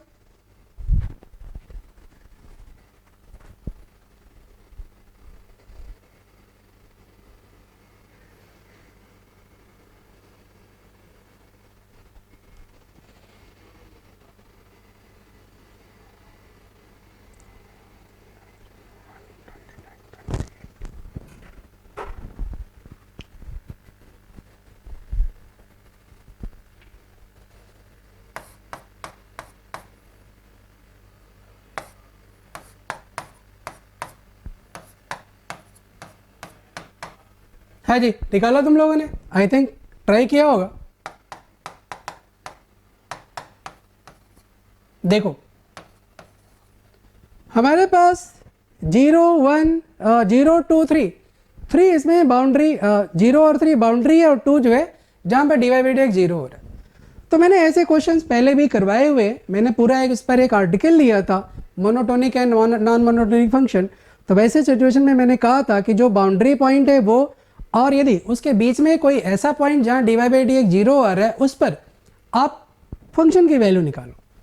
तो मैंने निकाला, तो यहाँ पर बच्चे, यहाँ पर क्या आ जाएगा, x इक्वल टू 0, सॉरी ये 0 है, x इक्वल टू 0 पर जो वैल्यू आएगी साफ साफ नज़र आ रहा है 1 आएगी, ठीक है। f(2) पर 29 आएगा और f(3) पर 28 आएगा। तो इसमें फिर रेंज क्या हुआ, मिनिमम से लेकर के मैक्सिमम तक। तो मिनिमम बच्चे कितना होगा 1 और मैक्सिमम कितना होगा 29, ओके 1 और 29, कोई प्रॉब्लम नहीं होनी चाहिए। तो ऐसे सिचुएशन में मुझे दिख रहा है कि ये इंजेक्टिव नहीं था, लेकिन 1 to 29 पूरा इसका जो कोर डोमेन है उसके बराबर इसका रेंज आ रहा है, इसलिए ये सर्जेक्टिव होगा। तो यहाँ पर क्या आंसर आना चाहिए, ये आंसर आना चाहिए इंजेक्टिव नहीं होगा। तो मतलब हमारे पास नाइदर 1 1 नॉट ऑन टू तो होगा नहीं, 1 1 नॉट ऑन टू नहीं होगा, ऑन टू बट नॉट 1 1, ये option B, onto but not 1 1। Next हमारे पास जेईई मेन 2017 का क्वेश्चन है। देखिए, the function is such that R2 - 1/2 to 1/2 x/1 + x²। कैसे किया जाए बताओ। तो अभी तक काफ़ी कुछ नॉलेज मैंने दे दिया, अब तुम लोगों से होना चाहिए ये। देखो ये क्वेश्चन कंप्लीटली ग्राफ से किया जाए तो बहुत अच्छी तरह से हो सकता है, तो मैं साथ ही साथ एक बार ग्राफ भी समझा देता हूँ। देखो इस क्वेश्चन में f(x) = x/1 + x² है, डोमेन इसका ऑल रियल नंबर है। मैं सबसे पहले ये बताना चाह रहा हूँ कि इसका ग्राफ ड्रॉ करने के लिए देखो एक चीज़ मुझे दिख रहा है कि ये एक ऑड फंक्शन है, ओके। तो हम लोग क्या करेंगे यहाँ पर कि x > 0 के लिए मतलब पॉजिटिव x एक्सिस पर ग्राफ बना लेंगे, और जब वो पॉजिटिव x पर ग्राफ बन जाएगा तो उसको ओरियन के अबाउट घुमा देंगे। क्यों? क्योंकि ऑड फंक्शन ओरियन के अबाउट सिमेट्री होता है, अपोजिट क्वाड्रेंट में सिमेट्री होता है, तो वो चीज़ का फ़ायदा उठाकर सिर्फ x पॉजिटिव के लिए वर्क करेंगे और x नेगेटिव के लिए अपने आप हो जाएगा। अब x पॉजिटिव के लिए वर्क करने के लिए देखो कुछ और बातें मैं ले रहा हूँ, एक नंबर ले लो 1 और दूसरा x²। ये बताओ अर्थमेटिक मीन इज ग्रेटर और इक्वल टू ज्योमेट्रिक मीन होता है पॉजिटिव नंबर्स के लिए। 1 एक नंबर है, एक्स स्क्वायर एक नंबर है, 1 प्लस एक्स स्क्वायर मतलब a plus b by 2 is greater और equal to under root of a b, तो root of 1 into x square. बताइए यहाँ पर बच्चों देखो ध्यान से, तो ये तुम्हारे पास कितना हो जाएगा x upon 1 plus x square, और ये कितना है 1/2।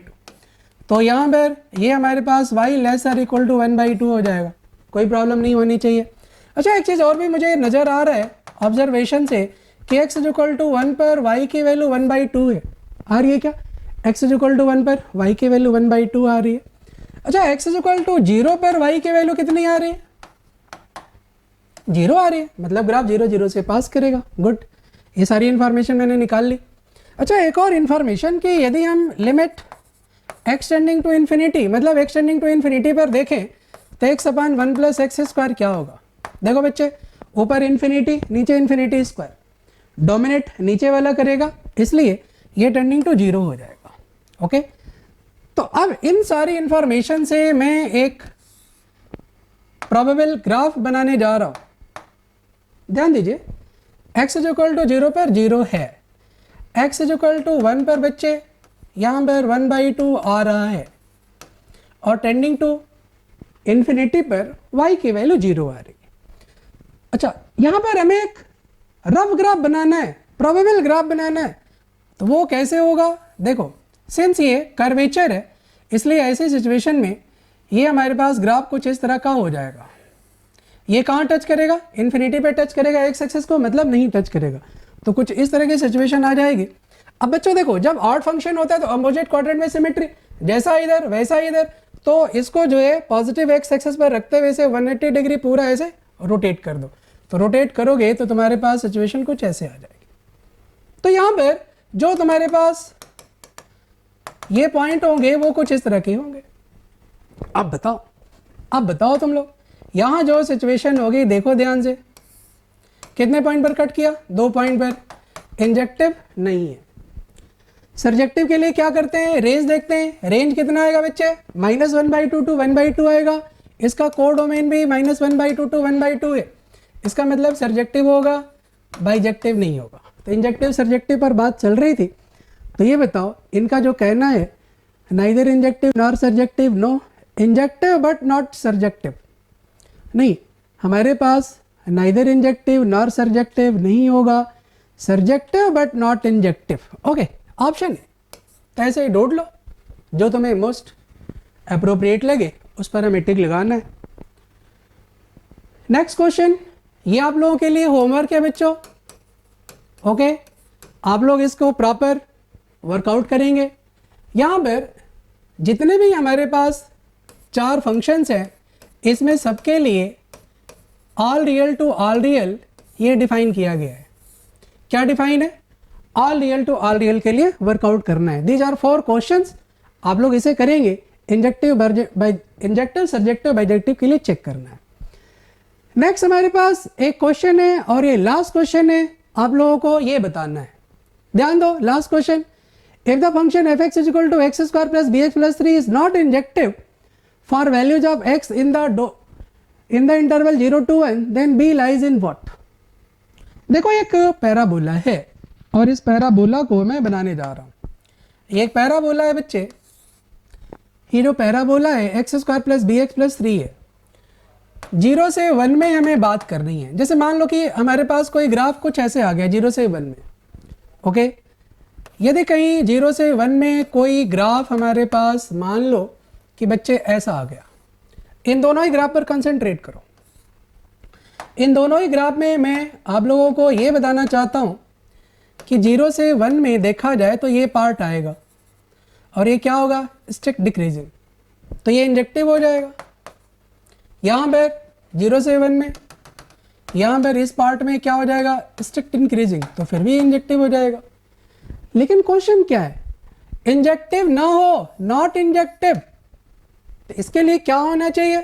ध्यान दो, इसके लिए जो हमारे पास ग्राफ है, इसके लिए जो हमारे पास ग्राफ है उसका जो वर्टेक्स है बच्चे, वर्टेक्स है, वर्टेक्स यहाँ पर क्या होगा? यहाँ पर वर्टेक्स है -b/2 इंटू ए की वैल्यू 1 है। यस, तो वर्टेक्स है -b/2। तो जो वर्टेक्स है ना वो कहीं ना कहीं 0 और 1 के बीच में होना चाहिए। ऐसा होने का फ़ायदा क्या होगा? ऐसा होने का फ़ायदा ये होगा कि तुम्हारे पास यहाँ पर 2 पॉइंट पर ये कट मार देगा। 2 पॉइंट पर कट मारने पर, जैसे यहाँ पर देखो एक ही पॉइंट पर कट मारेगा, यहाँ पर एक ही पॉइंट पर कट मारेगा, इसलिए इंजेक्टिव हो गए। लेकिन ये 2 पॉइंट पर कट मरवाना है हमें, इस वजह से हमें लेना पड़ेगा क्या कि b/2 must be in between 0 to 1। तो -b/2 0 to 1 के बीच में होना चाहिए। ओके, तो यहाँ पर आप लोग देख सकते हो कि b की वैल्यू -2 to 0 होना चाहिए। क्या करना है? -2 से मल्टीप्लाई कर दो एंड इनइक्वालिटी चेंज होगी, you will get it. -2 to 0 कुछ ऑप्शन सी होगा। तो बच्चों आप लोगों को मैंने बिल्कुल स्टार्टिंग से फंक्शन क्या होता है, उसकी डेवलपमेंट कैसे हुई, कार्टेशियन प्रोडक्ट, फिर इसके बाद रिलेशन, फिर इसके बाद हम लोगों ने पढ़ा फंक्शन की डेफिनेशन, 2 तरीके से उसको समझा गया। फिर इसके बाद इंजेक्टिव, सरजेक्टिव, बाइजेक्टिव, इन पर बीच बीच में क्वेश्चंस, वो सारा कुछ मैंने कंप्लीटली आप लोगों को बता दिया। अब इस पर बेस एक टॉपिक रहता है जिसमें हम लोग सीखेंगे कि ये नंबर ऑफ मैपिंग्स कैसे निकाले, 1 1 कितने होंगे, ऑन टू कितने होंगे, ये सारा लर्न करेंगे। तो अगला जो मेरा लेक्चर है उसमें हम लोग सारे के सारे जो नंबर ऑफ मैपिंग्स है उस पर कंसेप्ट और फिर कुछ अच्छे अच्छे क्वेश्चंस की प्रैक्टिस, ये 2 चीज़ें करने वाले हैं नेक्स्ट वीडियो में। तो नेक्स्ट वीडियो आप लोग वॉच करिए और इस टॉपिक पर और भी ज़्यादा अपना कॉन्फिडेंस डेवलप करिए। Thank you.